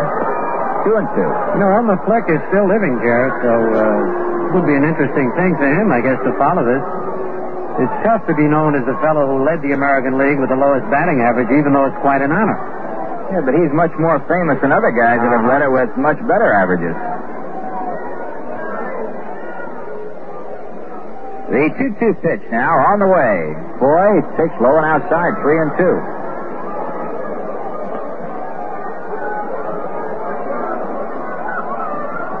Outfield, infield, just about straight away. Robinson shading a little to the left and center.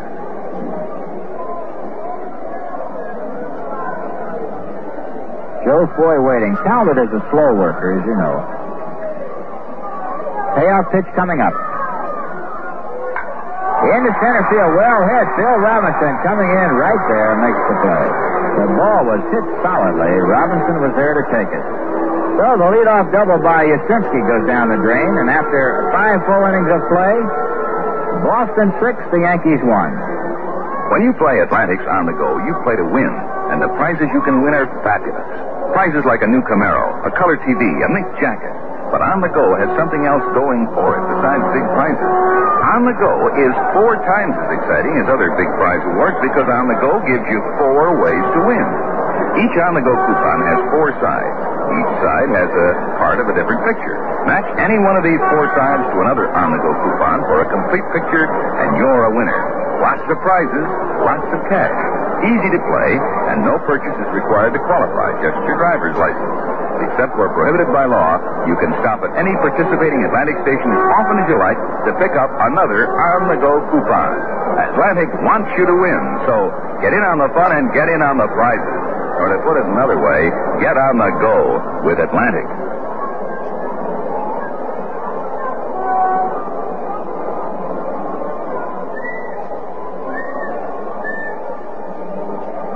But Jerry, you brought up an interesting point about Yastrzemski, and it should be interesting on the last 2 days.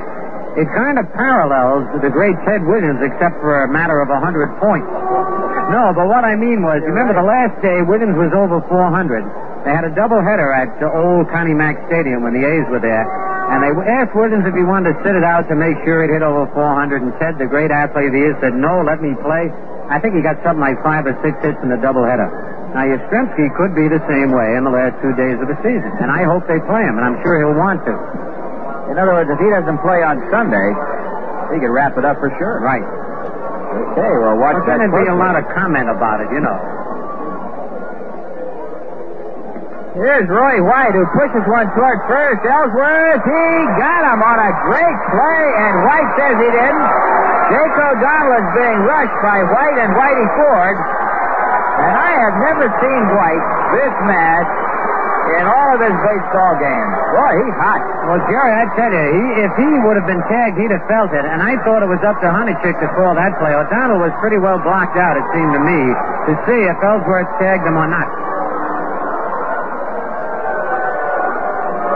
Roy White is 1 for 2, and Roy is battling to get over 270, and there's a lot of difference between 269 and 270. Only 1 point, but it sounds different. It's like 299 and 300. That's right. So Roy was upset. He was really visibly moved by that one. First time I've seen him that mad. Here's Bill Robinson. Takes a curve inside, ball 1. It was a fine play by Ellsworth getting to the ball and even making it close. Of course, we couldn't tell whether he was tagged or not, but White obviously did not feel anything, and he was jumping mad. Robbie fouls one to Frank Crissetti at third. On the short hop, he's got it. We got a lot of old ex-infielders around tonight, starting way back with Jumpin' Joe Dugan, the old Yankees third baseman, Eddie Pellegrini on our right, Johnny Pesky, Jerry Coleman, Bill Rizzuto, oldest of them all. Robbie now has one. It's a 2-ball, 1-strike count. 1 out. Yankees are trailing 6-1. We're in the 6th inning. Bill fouls this back. 2 balls, 2 strikes. Robinson is 0 for 2. Bounce to short. Line to right. Bill came into the game at 236. 6 home runs, 37 RBIs. Right-handed batter facing the left-hand pitcher, Ellsworth. The next one on the way. Robbie fouls this one, and Frank very wisely at third base decides to let the fans have a shot at this one. That had a little more mustard on it. Count holds 2 balls and 2 strikes. Costco on deck. Robinson waiting. Ellsworth delivers. Left field. Yastrzemski coming on. He makes it a one-handed play. Again, Bill Robinson hit the ball sharply, and only in this ballpark would he have been out because of the shallow depth of the left fielder, Carl Yastrzemski.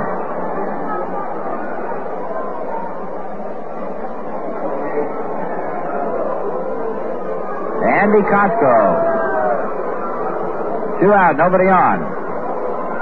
Curveball in there, strike 1. They're always looking for right-hand hitters, Bill, and yet all the people that have led the league for the Red Sox have been left-handed. Williams, Runnels, Goodman, Yastrzemski.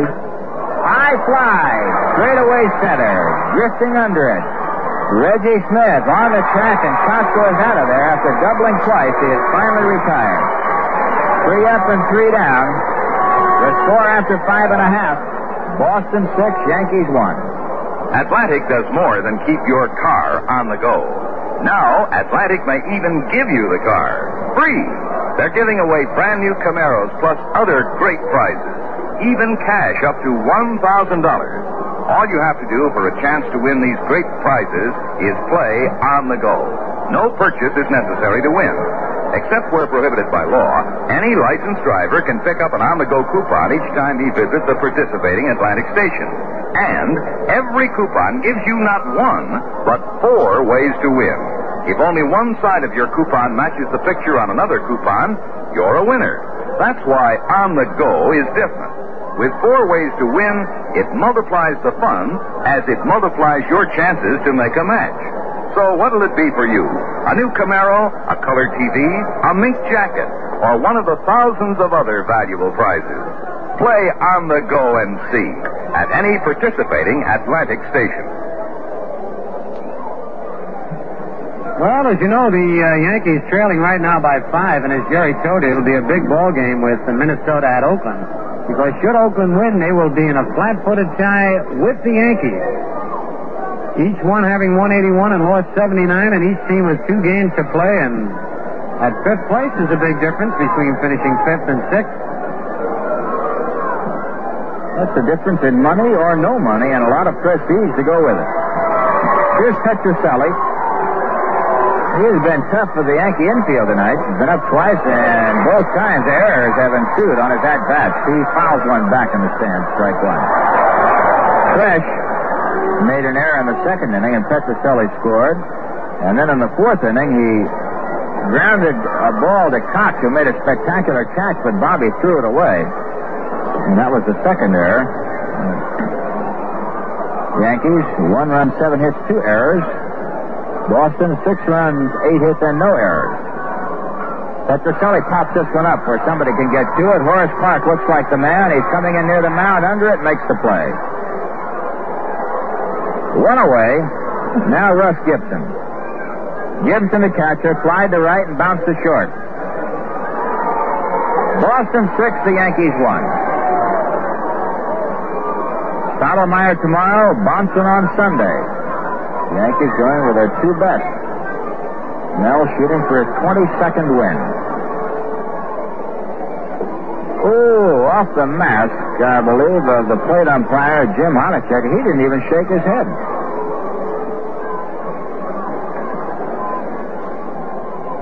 Strike 1.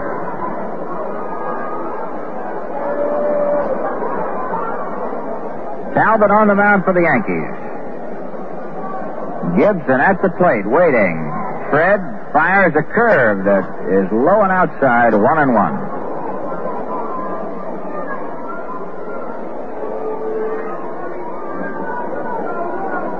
One ball, 1 strike. Talbot ready again. The next one on the way to Gibson. Fouled off, strike 2. 1 ball, 2 strikes. Ellsworth on deck.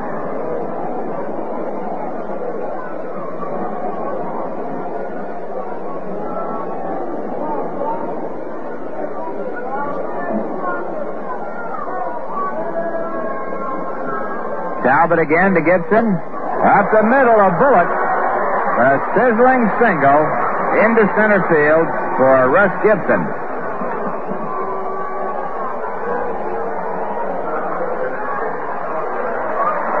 Dick Ellsworth getting a fine hand. It's the 4th hit off Talbot. The 9th for the Red Sox. Ellsworth getting a big hand. He's 1 for 1 with 2 RBIs. He got a big single in the 4th inning with runners at 2nd and 3rd. Foy and Petroselli both scoring on the single. 1 away. Ellsworth squares and pops a bunt back out of play. Cox and Mantles smothering Ellsworth. Talbot coming in. It'll be tough to get the runner Gibson over, who's not a fast man. Unless Ellsworth should switch right now and try to go swinging away. But the way they're charging him, he'll have a tough time unless he lays down an absolutely perfect bunt to get Gibson to second base. Here they come again. Ellsworth squares, misses a bunt, and the run was on and safe at second base is Russ Gibson. The hit and run was on an attempted bunt. And Gibson gets his first stolen base, and I believe Frank Fernandez was caught a little flat-footed on that one. Absolutely. He never expected Gibson to be running, and gets a pretty good play with a slow runner. Got the bunt and run on.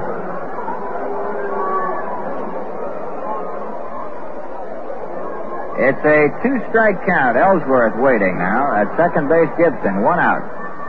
Talbot delivers. Ellsworth takes low. 1 ball, 2 strikes.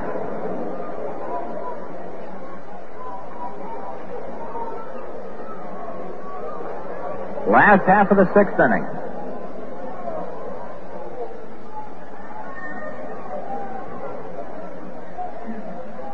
Talbot ready again. Ellsworth at the plate. The 1-2 pitch. Strike 3. Blazed a fastball by him. Swing and a miss. First strikeout for Talbot. Now Mike Andrews the batter. Line to left, doubled and walked. Andrews 1 for 2.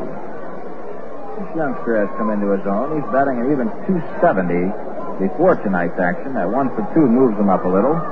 6 home runs, 42 RBIs. Becoming a solid sticker and a fine defensive player. He's waiting. The pitch to Andrews is low.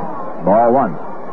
I'd have to say that Andrews is the best second baseman the Red Sox have had since Bobby Doerr quit. That goes back to the early 50s, Phil. He has surprised me, and I'm quite happy. He's a wonderful boy. But, for a while I was kind of worried. I didn't think he'd be strong enough to play every day. He's a lot bigger than you realize. Uh-huh. He was about 6'2" or so, 185 pounds. There's a check swing. Ball 2. I thought early last year he was very awkward and seemed to get his feet tangled a lot. But he smoothed out nicely, and I'm sure that the help of that coach at first base, Bobby Doerr, has been invaluable to him.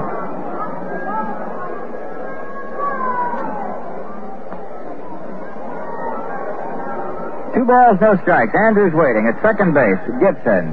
High and tight. Andrews almost going down 3-0. Boston 6, Yankees 1. 2 more days of baseball, Saturday and Sunday, and then it's all over for the Yankees and the Red Sox. And the only 2 other clubs in baseball that'll be doing anything, the Tigers and the Cardinals, opening up in St. Louis next Wednesday. Right in there, strike 1. 3 balls and 1 strike to Mike Andrews. The controversy rages before the battle. How good is Detroit? How good is St. Louis? How good is Bob Gibson? How good is Dennis McLain? It'll all be resolved very shortly. 3-1 pitch coming up. Talbot delivers. Andrews fouls it off. 3-2.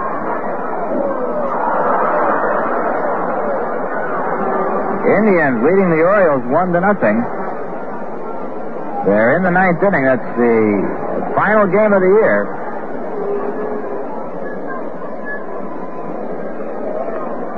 Oh, wait a minute. That's the final score now. Cleveland beat Baltimore 2-0.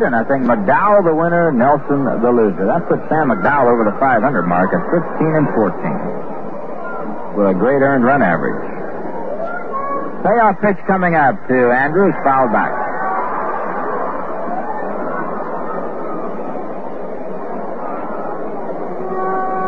That means that if the Red Sox win tonight, they still have to win another one to clinch 3rd place.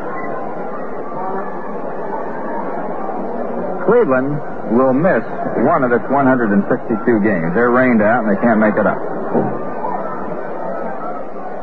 So they have played a 161 game schedule this year. Talbot again to Andrews. Hit to left field. It was fair. Scored, and there it goes. A home run for Mike Andrews.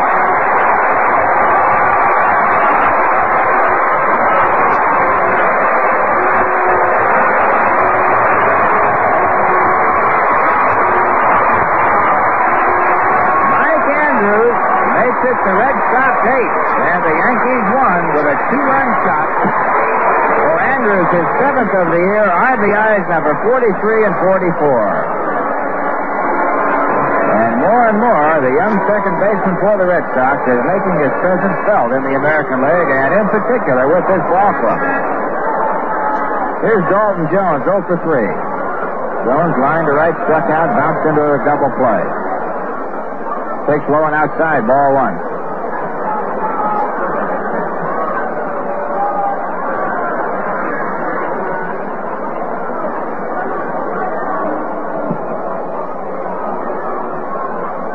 Ball one.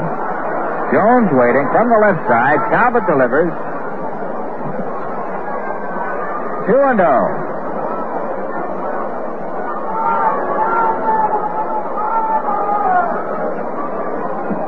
Has been tattooed pretty good. He's given up 5 hits and 4 runs since he came on in the 4th.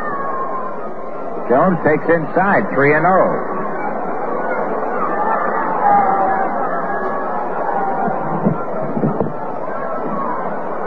John Cumberland, left-hander, still throwing in the Yankee bullpen as Jones takes strike one. Looks like Cumberland will be coming on. Talbot is the scheduled third batter in the 7th. Jones hits one to left center field. Back on the running track is Roy White. He's under it. He's got it. The side is retired. For the Red Sox, 2 runs on 2 hits, nobody left. The score after 6 full innings of play, Boston 8 and the Yankees 1. Now a quick look at the scoreboard. Cleveland beat the Orioles 2-0. It was 2 runs, 8 hits, no errors for the Indians. No runs, 4 hits, and 2 errors for the Orioles. McDowell got the win, Nelson the loss. Senators won, the Tigers won. It's the bottom of the 6th inning. Coleman against Farmer, relieved by Hiller in the 4th. Cash had a home run for Detroit. Chicago at California. Minnesota at Oakland. That's the big one as far as the Yankees are concerned. And we won't get word of that until very early tomorrow morning. In the National League, the Mets 2, the Phillies 1. They're playing the 5th. Giants lead Cincinnati 1-0. They're playing the 5th. Cubs beat the Pirates 4-1 this afternoon. The winner, Holtzman. The loser, Moose. Clendenon had one for Pittsburgh. Dodgers 2, Braves nothing in the 6th. Houston failed to score top of the 1st. They're playing the Cardinals in St. Louis. Bob Gibson going for his 22nd in that ball game. And now with the Red Sox leading 8-1, we're moving into the 7th inning, and now to carry it to the wire, the Scooter, Phil Rizzuto. Hi, Jerry, and Dick Ellsworth will be pitching to Frank Fernandez, Bobby Cox, and then a pinch hitter for Fred Talbot. The Yankees trailing 8-1. Some of the crowd booing a little bit. 2 young girls, first time I've ever seen that, jumped over the railing, ran out, and shook hands with Ken Harrelson out in right field. They couldn't have been more than 10 or 11. And naturally, you're not allowed to do it. They're being escorted out of the ballpark. All right, here's Fernandez. Single to left and struck out. Ellsworth pitch is line foul back in the seats, out of play, strike one. So Big Frank Messer comes over and takes the seat vacated by Jerry Coleman. Frank, good to see you again. Bill, good to be here. Just sitting over there in the next area talking to Eddie Pellegrini. Yeah, we were mentioning about Eddie being here and Pesky and Joe Dugan. There's a swing and a miss, strike two.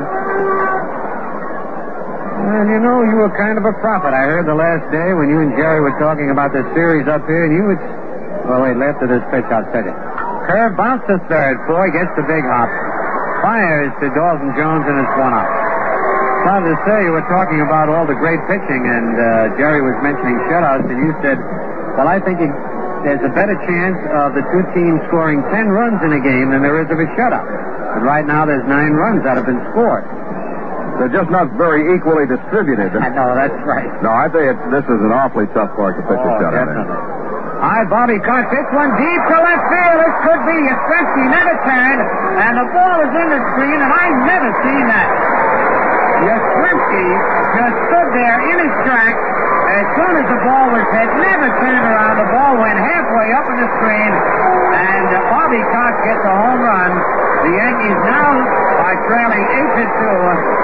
For Cox, his 7th home run of the year and his 40th RBI. So that Yastrzemski knew it with that short porch in left field. The ball was really tagged by Bobby Cox. And the batter now, Dick Hauser, hitting for Fred Talbot. Yastrzemski knows this left field out here, Phil, like a kid knows the sandbox in his backyard. It's a good way to put it. He can play him off the wall. He knew that one was over the wall. He's great out there. Gets a lot of assists. All right, Dick Hauser, 1 ball on him. There's 1 out, nobody on here in the top of the 7th as the left-hander winds. His pitch is a little low, ball 2-0. Horace Clarke on deck. No manager feels safe, even with a 6-run lead, no matter what inning in this ballpark. There's the strike to Hauser. All it takes a couple of men on and then one over that short porch in left field. The 2-1 pitch is low, ball 3, 3-1. So Dick Hauser with that good eye. He has 34 walks this year. Batting only 154, but he's gotten on base his share of times. Strike 2 as Dick was taken all the way and nicked the inside corner. 3-2. 1 out, nobody on. Here's the payoff pitch. Swing and a line drive to center. Reggie Smith pulls down, gets up, makes a one-hand catch. Fine reflex action by Reggie Smith as his feet slipped out from under him. But he was able to put his hand on the ground, bounce back up in one-handed. And right now on Yankee baseball, we pause for station identification. This is Jerry Ducey. Stay tuned tonight following Yankee baseball for my Nightline show here on WGY Schenectady.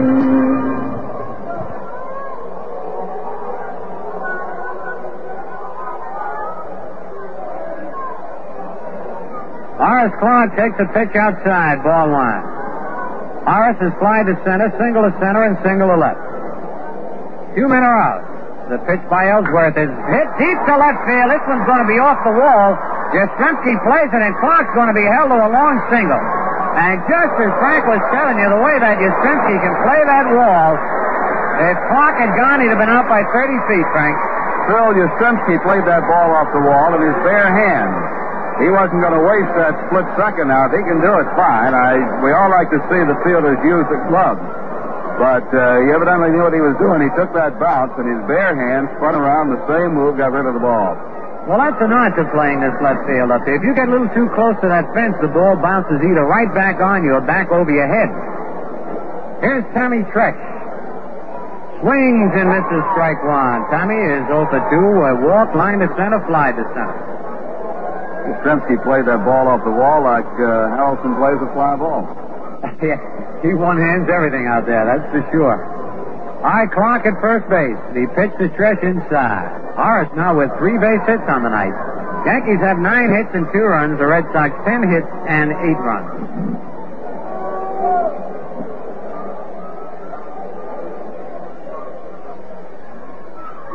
There's a foul to the left of the Yankee dugout. 1 ball, 2 strikes.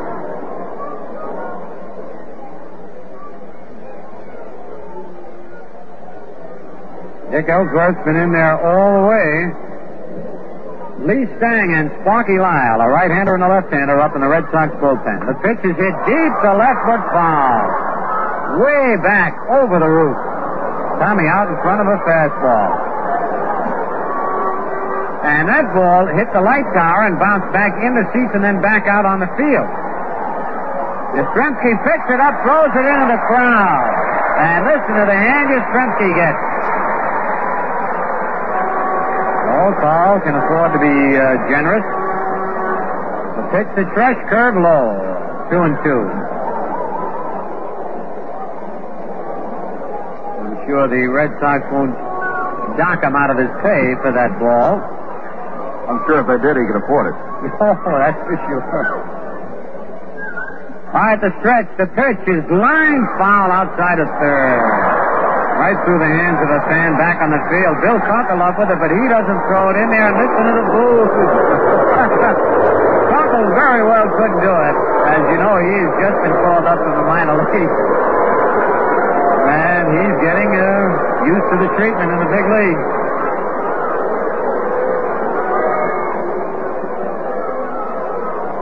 All right, Ellsworth ready. The pitch is hit off the hands and high in the air, digging hard, and nobody can get it.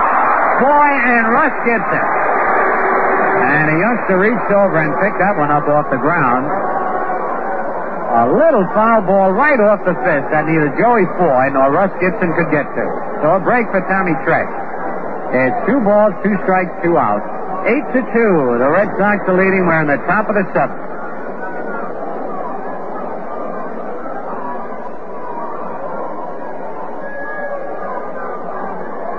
All right, Ellsworth ready again.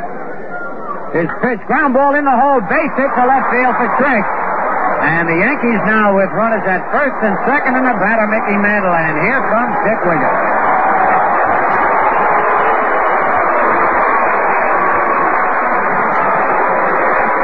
And it's Darrell Johnson, the pitching coach, coming out. So it looks like there will be no change at this moment. Usually when the pitching coach comes out, he talks to the pitcher, gives the relief pitchers a little more time to warm up, and of course I'm wrong again. We're going to have a new pitcher, which is what usually happens when a pitching coach goes out there, Frank. You got to say, Phil, Dick Williams is one manager who last year very often, I know, did it the other way around. He would send Sal Magley out when he wanted a pitching change made.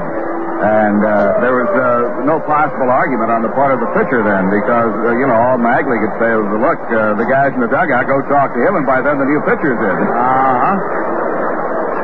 So we're going to have Lee Stang, right-hander, coming on to pitch right now. Dick Ellsworth goes 6 2/3 innings. He has allowed only 2 runs, even though the Yankees have 10 hits against him.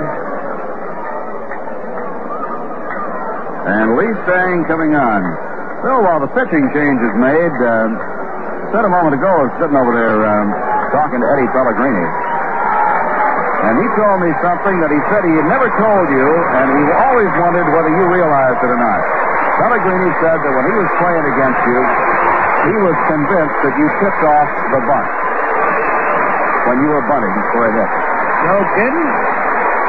He was telling me that he had noticed you, that when you were going to bunt, not to sacrifice now, you're bunting for the hit, you would raise your right elbow slightly. And he said it always worked except one time. He charged out and you hit a line drive, and he said it hit him in the right hand so hard that he couldn't throw the ball. He couldn't feel the ball to throw it.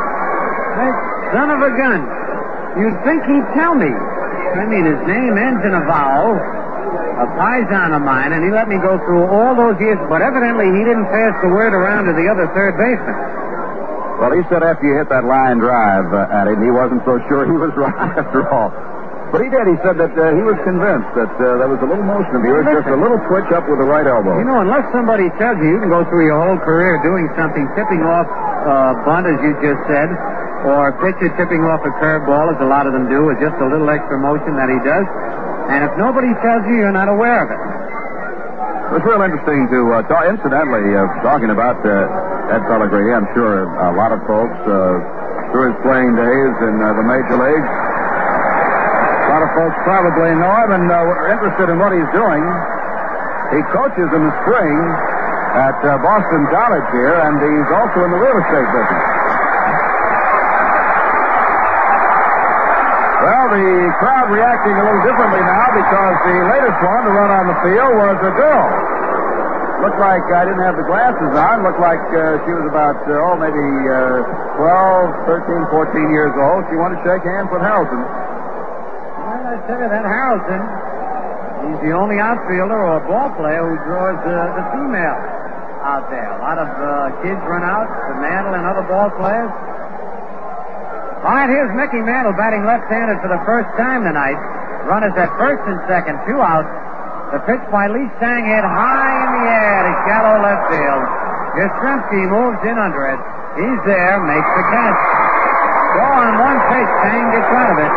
But the Yankees pick up a run on 3 base hits. No errors and 2 men left. And at the end of 6 1/2 innings, it's the Red Sox 8, the Yankees 2. Here's baseball's favorite feathery fan, the White Owl girl. Hi, Joe. Hey, you're at every ball game. You must really love the ball players.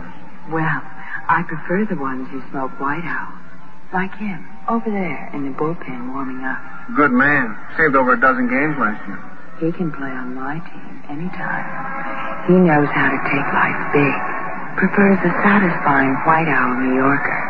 The big cigar for the big moment. But he smokes them even when he doesn't win. There's more to life than baseball, Joe. Like what? Like knowing how to look good off the playing field. A White Owl does that for a man. Take the tall, slim White Owl Ranger. I do. Just great. The right shape, the right taste. Or the mellow White Owl Invincible. The cigar that makes you feel that way. How? It just does.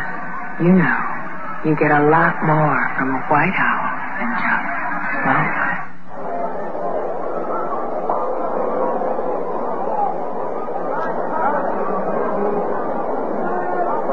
Have an opportunity to pitch for the Yankees.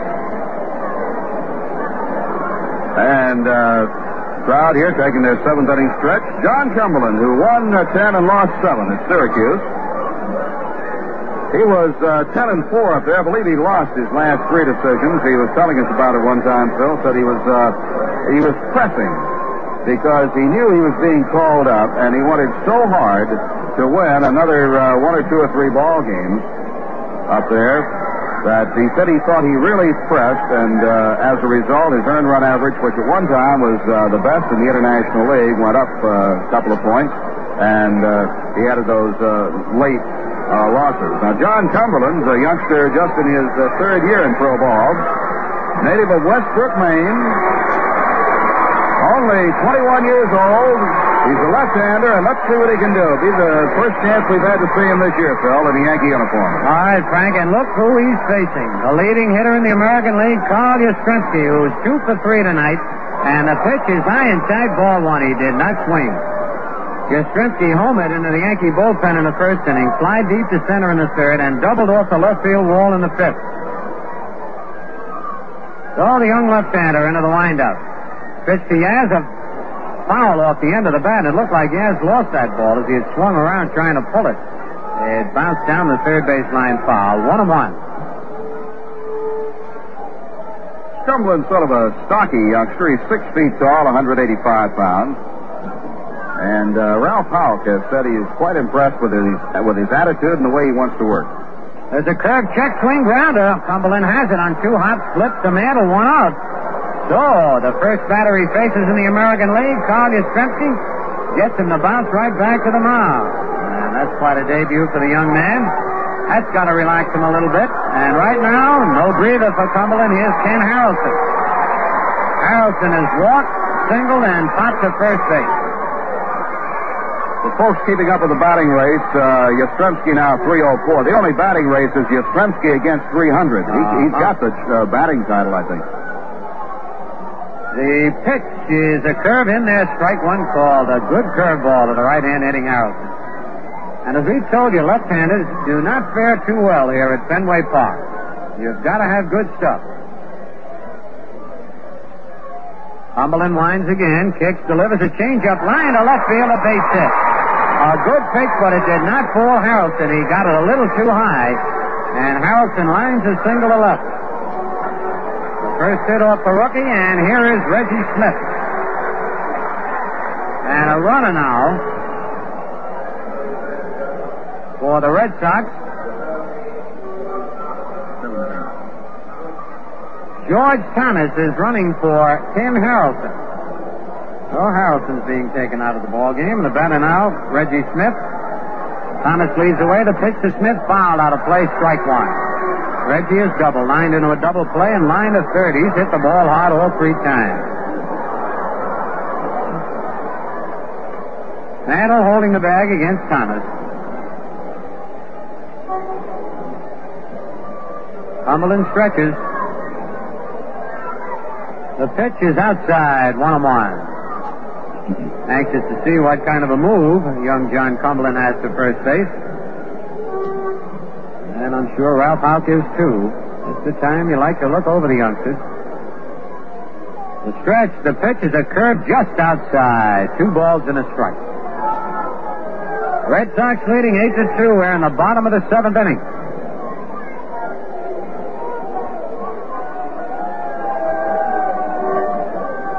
On deck, Joey Foy.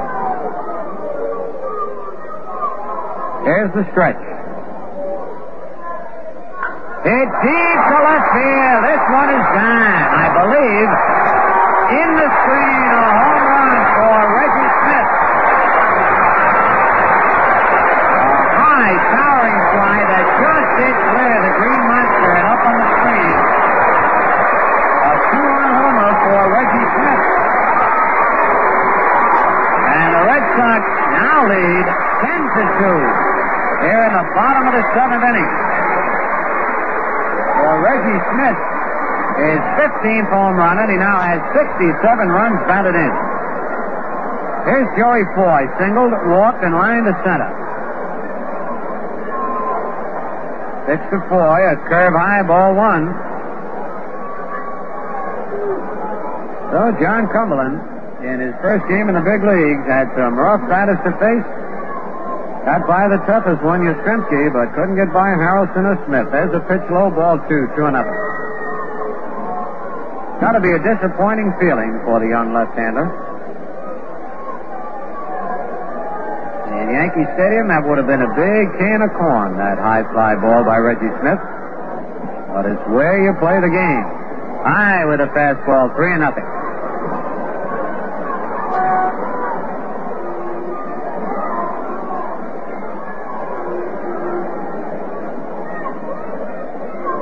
One out, nobody on.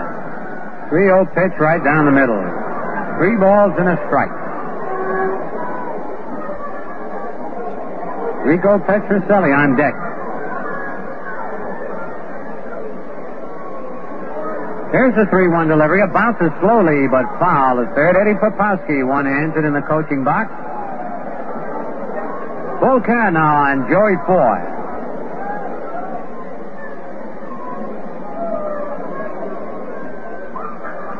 Red Sox 10, Yankees 2. We're in the bottom of the seventh inning. Payoff pitch, bounce to third. Cox has the big hop. Fires to Mickey in time. 2 away. And the batter now, Rico Petrocelli. Rico reached on an error, singled, and popped to second. Rico has had his share of arm miseries this year.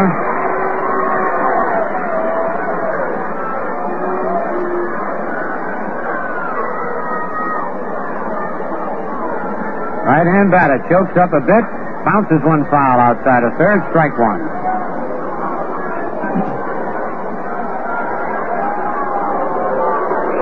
And Bill Kunkel getting booed again, picking up the foul. Of course, he didn't throw it into the stand.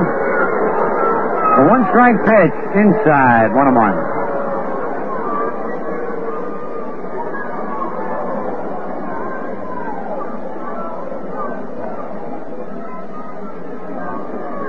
Russ Gibson on deck. Cumberland's 1-1 pitch is popped up to the right side. Horace Clark on the edge of the outfield grass is there. And he's got it.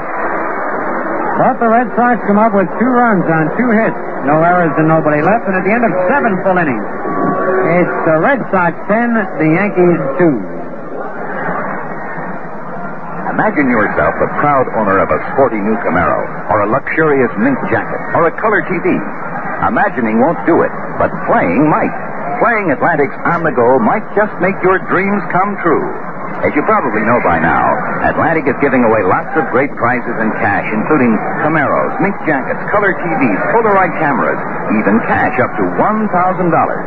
Just drive in at any participating Atlantic station and pick up a free on-the-go coupon. No purchase is necessary. Pick up another coupon each time you stop by. Any licensed driver can play, except where prohibited by law. Just match any one of the 4 sides to another on-the-go coupon and claim your prize. But remember, the more coupons you collect, the more chances you have to take home a new Camaro, $1,000 in cash, or one of the other big prizes. So start collecting coupons now and be a winner playing On the Go at your participating Atlantic station.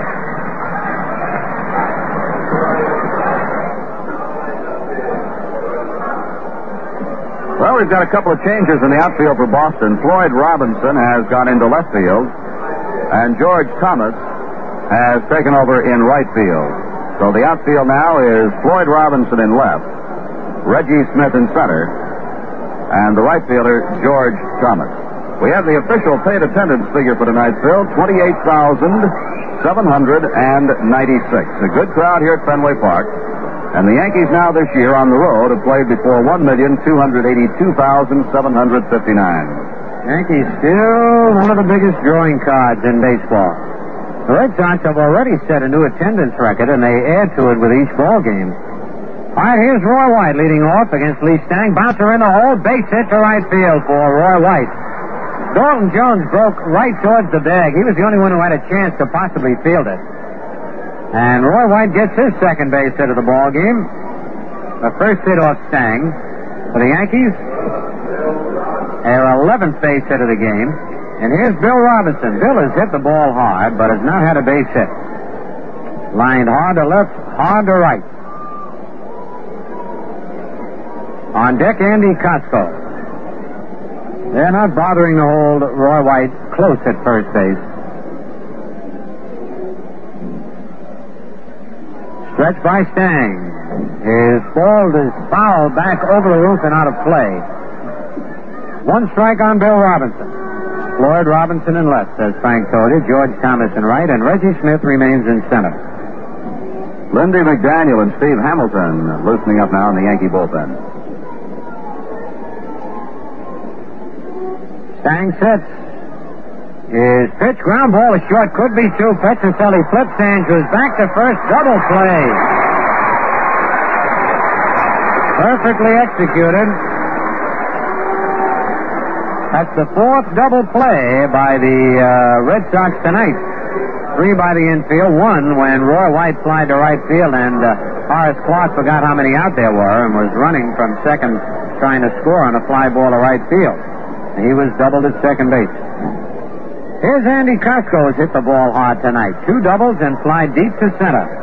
Swings and fouls the first one back, strike 1.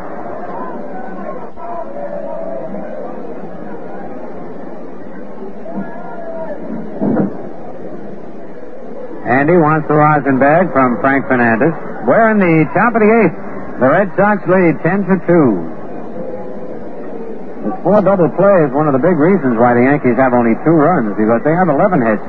But the Red Sox have 12 hits and 10 runs. Foul back on the screen, strike 2. Nothing in 2.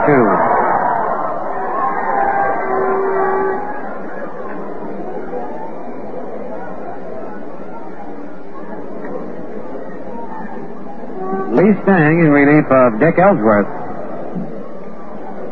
The 2-strike pitch, swing and a miss. He got him on a low curveball. For the Yankees, no runs, a base hit, no errors, nobody left. And at the end of 7 1/2, it's the Red Sox 10, the Yankees 2. Now it's 7 minutes before 10 o'clock. We'll take a look at the weekend weather for the Capital District. Chance of a brief shower or thunder shower tonight. The low temperatures in the 40s. Mostly fair and cool Saturday and Sunday. The high both days in the low 70s. The low for Saturday night near 40. The rain probability 50% tonight, 10% Saturday and Sunday. And at 9 tonight we have light rain, 60 degrees. Now an important message from General Motors Acceptance Corporation. Whether you want you can finance your car insurance, credit or life insurance through the General Motors dealer who uses the GMAC plan. All in the same place at the same time. Fast. Use the GMAC time payment plan. And if you can't make up your mind between what about General Motors dealers have just about every kind of car you can think of.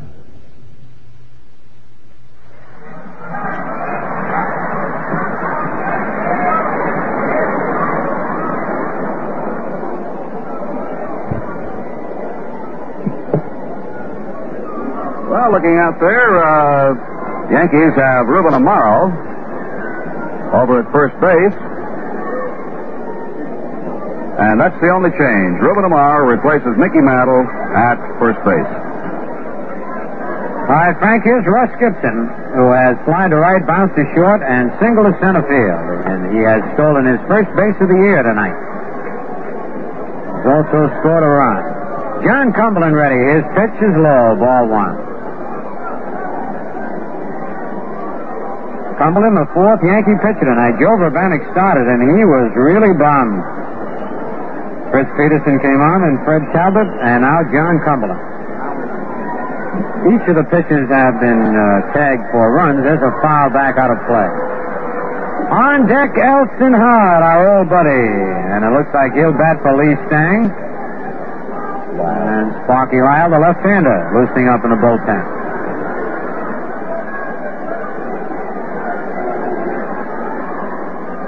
Cumberland's curve is high. 2 balls and a strike.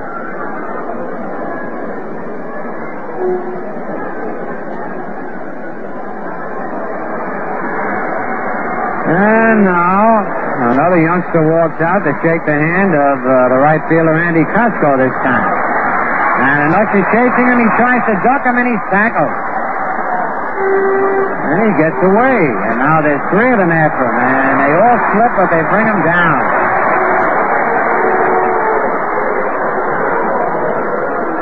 Well, there's been quite a bit of that going on tonight. This first time with any of the Yankee players on the field. But any time the Yankees and the Red Sox get together, anything can happen. Whether the Yankees are here at Fenway Park or the Red Sox down at Yankee Stadium, many fans travel from one place to another to watch their favorite ball team. Cumberland decides to throw a couple of pitches to loosen up while they're escorting the youngster out of the park. Couldn't tell if that one was a boy or a girl, Frank. I think it was a boy. Had a jacket on with Rams written across the back of it, and I don't think it's the Los Angeles variety. He's laying down. That's what he's doing. He's going to make him carry him, yeah. Yep. He's going to make him carry him off. A lie down in right field. Well, that's the first time I've ever seen that. Oh, he's giving him a rough time, too. He's kicking, and oh, look at him. That's the wrong thing to do. If you go peacefully, they might treat it as a joke, but if you get rough, then you could be in trouble. So now he is being led out through one of the ramps. And the game will continue.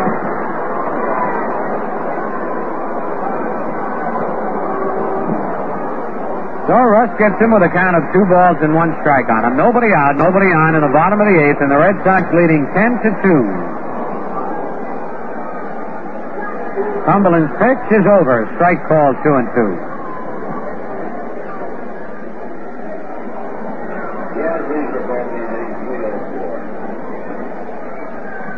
The 2-2 pitch.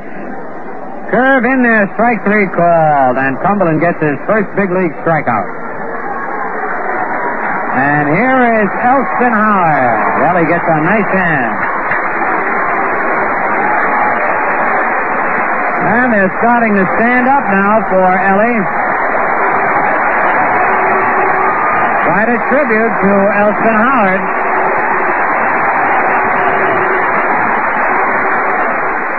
And Howard fouls the first pitch off, strike 1.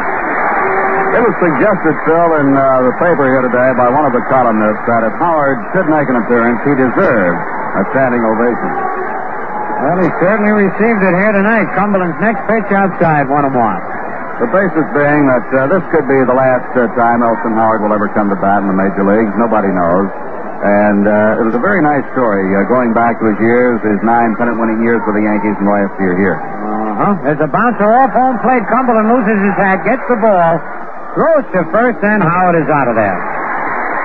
And Ellie gets another hand, tips his hat as he goes in the dugout. Ellie, by the way, was batting .243 on the year.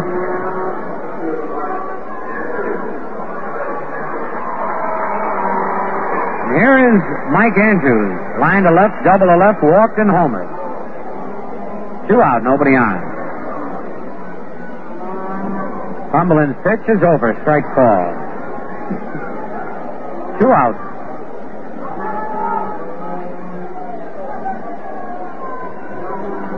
Left-hander winds, the curve is outside. 1 ball, 1 strike.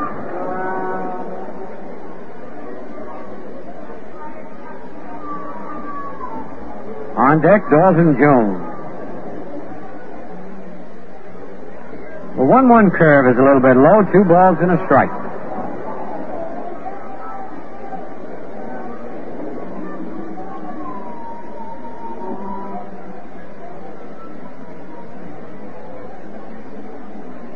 Cumberland gets the sign from Fernandez.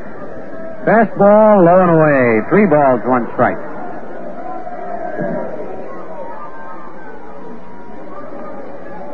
Red Sox 10, Yankees 2 here in the bottom of the 8th.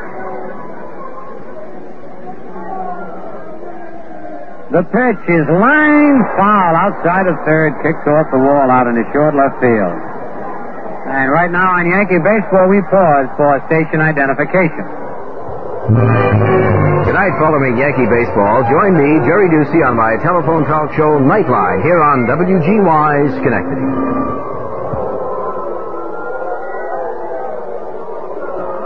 All right, again, we'll have the 3-2 delivery coming up to Mike Andrews. Cumberland winds. His pitch is fouled back off the screen.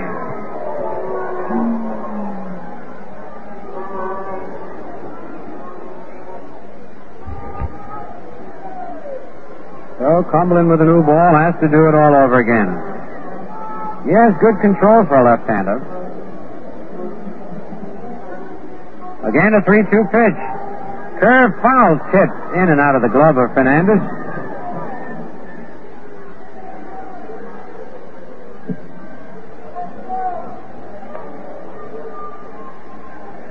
So John Cumberland keeps throwing strikes, and Andrews keeps fouling him off. The pitch. Curve a little bit low, ball 4.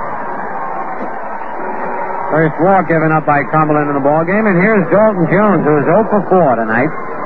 Line to right, struck out, hit into a double play, and fly to left.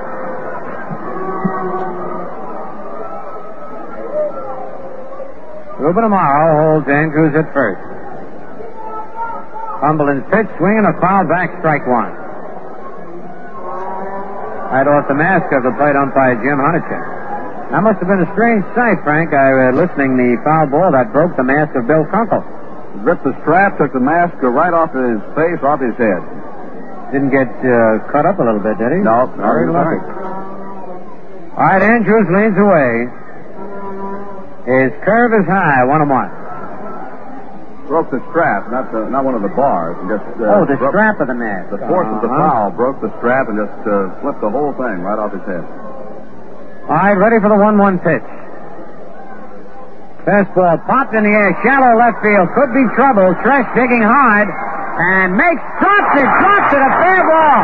Throw to second, and it gets by Clark. A run scores. There's Andrews going to third. Andrews scoring and going to third, Dalton Jones. And they're allowing Jones to score. Bill Kunkel says Jones scored. A weird play, and let's see how they score that. A long run by Tommy Tresh. He dropped the ball in fair territory. He tried to throw to second. The ball got by Clark. Andrews scored.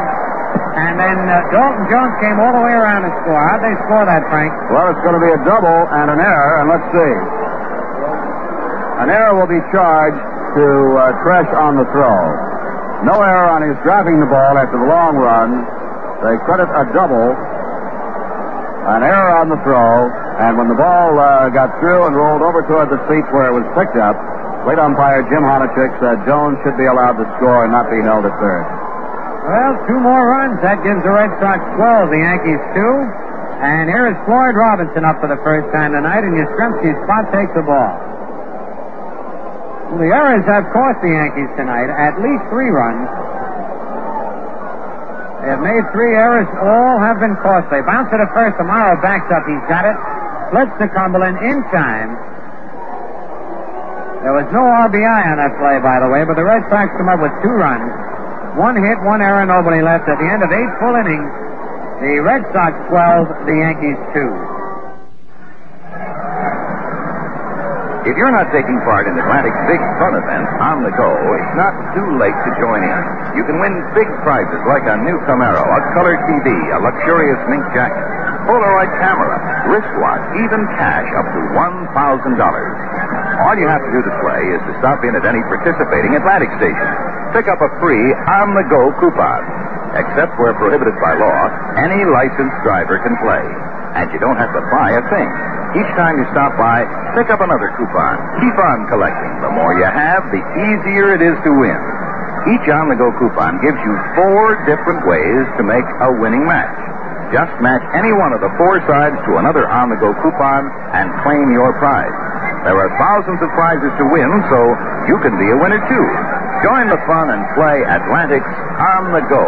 It's always been a good idea to keep on the go with Atlantic, and now it's a great idea to play on the go with Atlantic. The new pitcher for the Boston Red Sox will be Sparky Lyle, a left-hander. Elston Howard's pinch hitting efforts took Lee Stang out of the game. And now we see Sparky Lyle with a record of 6 wins and only 1 loss. This youngster has been in 47 ball games, has an earned run average of 2.83, and a very fine record of 6-1 plus 8 saves. Still, this young fella's had quite a season for himself. He certainly has. And wasn't he the young fella that looked so good at the end of last year? Did he get in the World Series at all? Yes, he did. He pitched very well late last year and did get a World Series appearance. In case folks are joining us for the first time and are wondering about that other ball game down in Baltimore, Cleveland shut out the Orioles 2-0 behind Sam McDowell on a 4-hitter. Washington leads Detroit 3-1 at the end of 7, and the West Coast game's not yet underway. Strange thing, both Baltimore and Cleveland have concluded their season's play. They have Saturday and Sunday off. Fernandez bounces one in the hole off Foy's glove in the left field for a base hit. Frank Fernandez gets his second base hit of the ball game. Joey Foy, going far to his left, had the ball hit off the tip of his glove, bounced over Petrocelli's head into left field. So on the first pitch by Sparky Lyle, Fernandez gets a base hit. And Bobby Cox the batter. And on deck, Charlie Smith, who will bat for the pitcher, John Cumberland. Bobby Cox is 2 for 3, a single and a home run, high and deep on the screen in left field. Bobby also hit into a double play his first time up. Red Sox leading 12-2, top of the 9th inning. The pitch by Lyle is inside ball 1, and Sparky thought he had the inside corner on that one.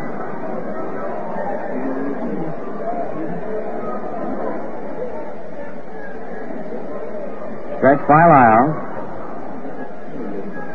His pitch is low, ball 2-0.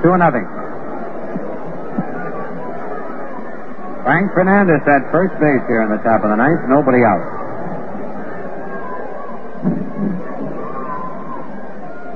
Lyle ready. Delivers a foul to the left of the plate. Great play by a youngster in the first row of the box seats.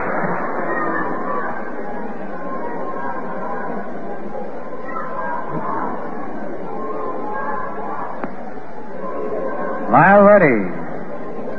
His pitch is low. 3 balls and 1 strike.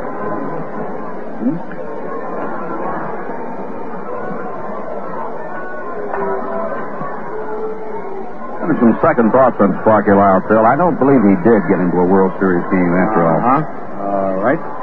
There's a pitch low, ball 4. And so Cox goes to first, Fernandez to second. There is nobody out. And Charlie Smith batting for John Cumberland.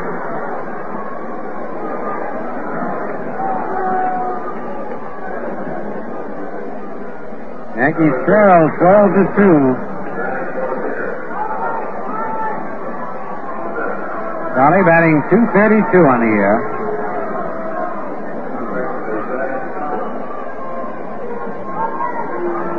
Runners at first and second, nobody out. Red Sox have 4 double plays in the game. Pitch to Smith is a curve in there, strike ball.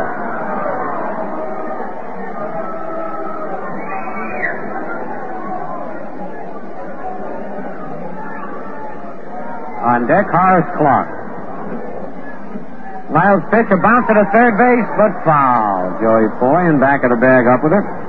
0-2. Yankees have 12 hits, but only 2 runs. Red Sox have 13 hits and 12 runs.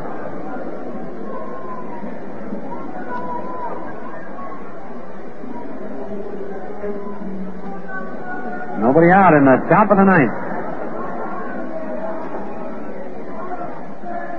Lyle stretches.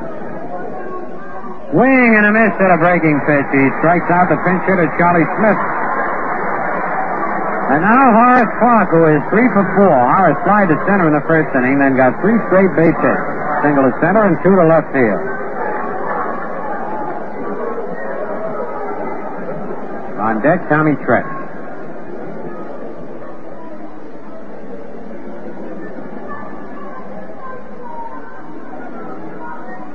Left-hander, Sparky Lyle. Checks Fernandez at second. His pitch is a check swing and it's low, ball 1.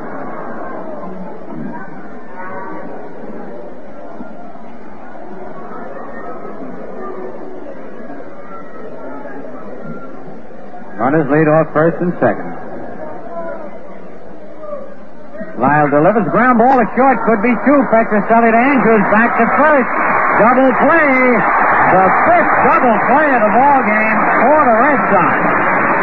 And for the Yankees, no runs, a base hit, no errors, 1 man left. The ball game is over, and the final score, the Red Sox 12, the Yankees 2.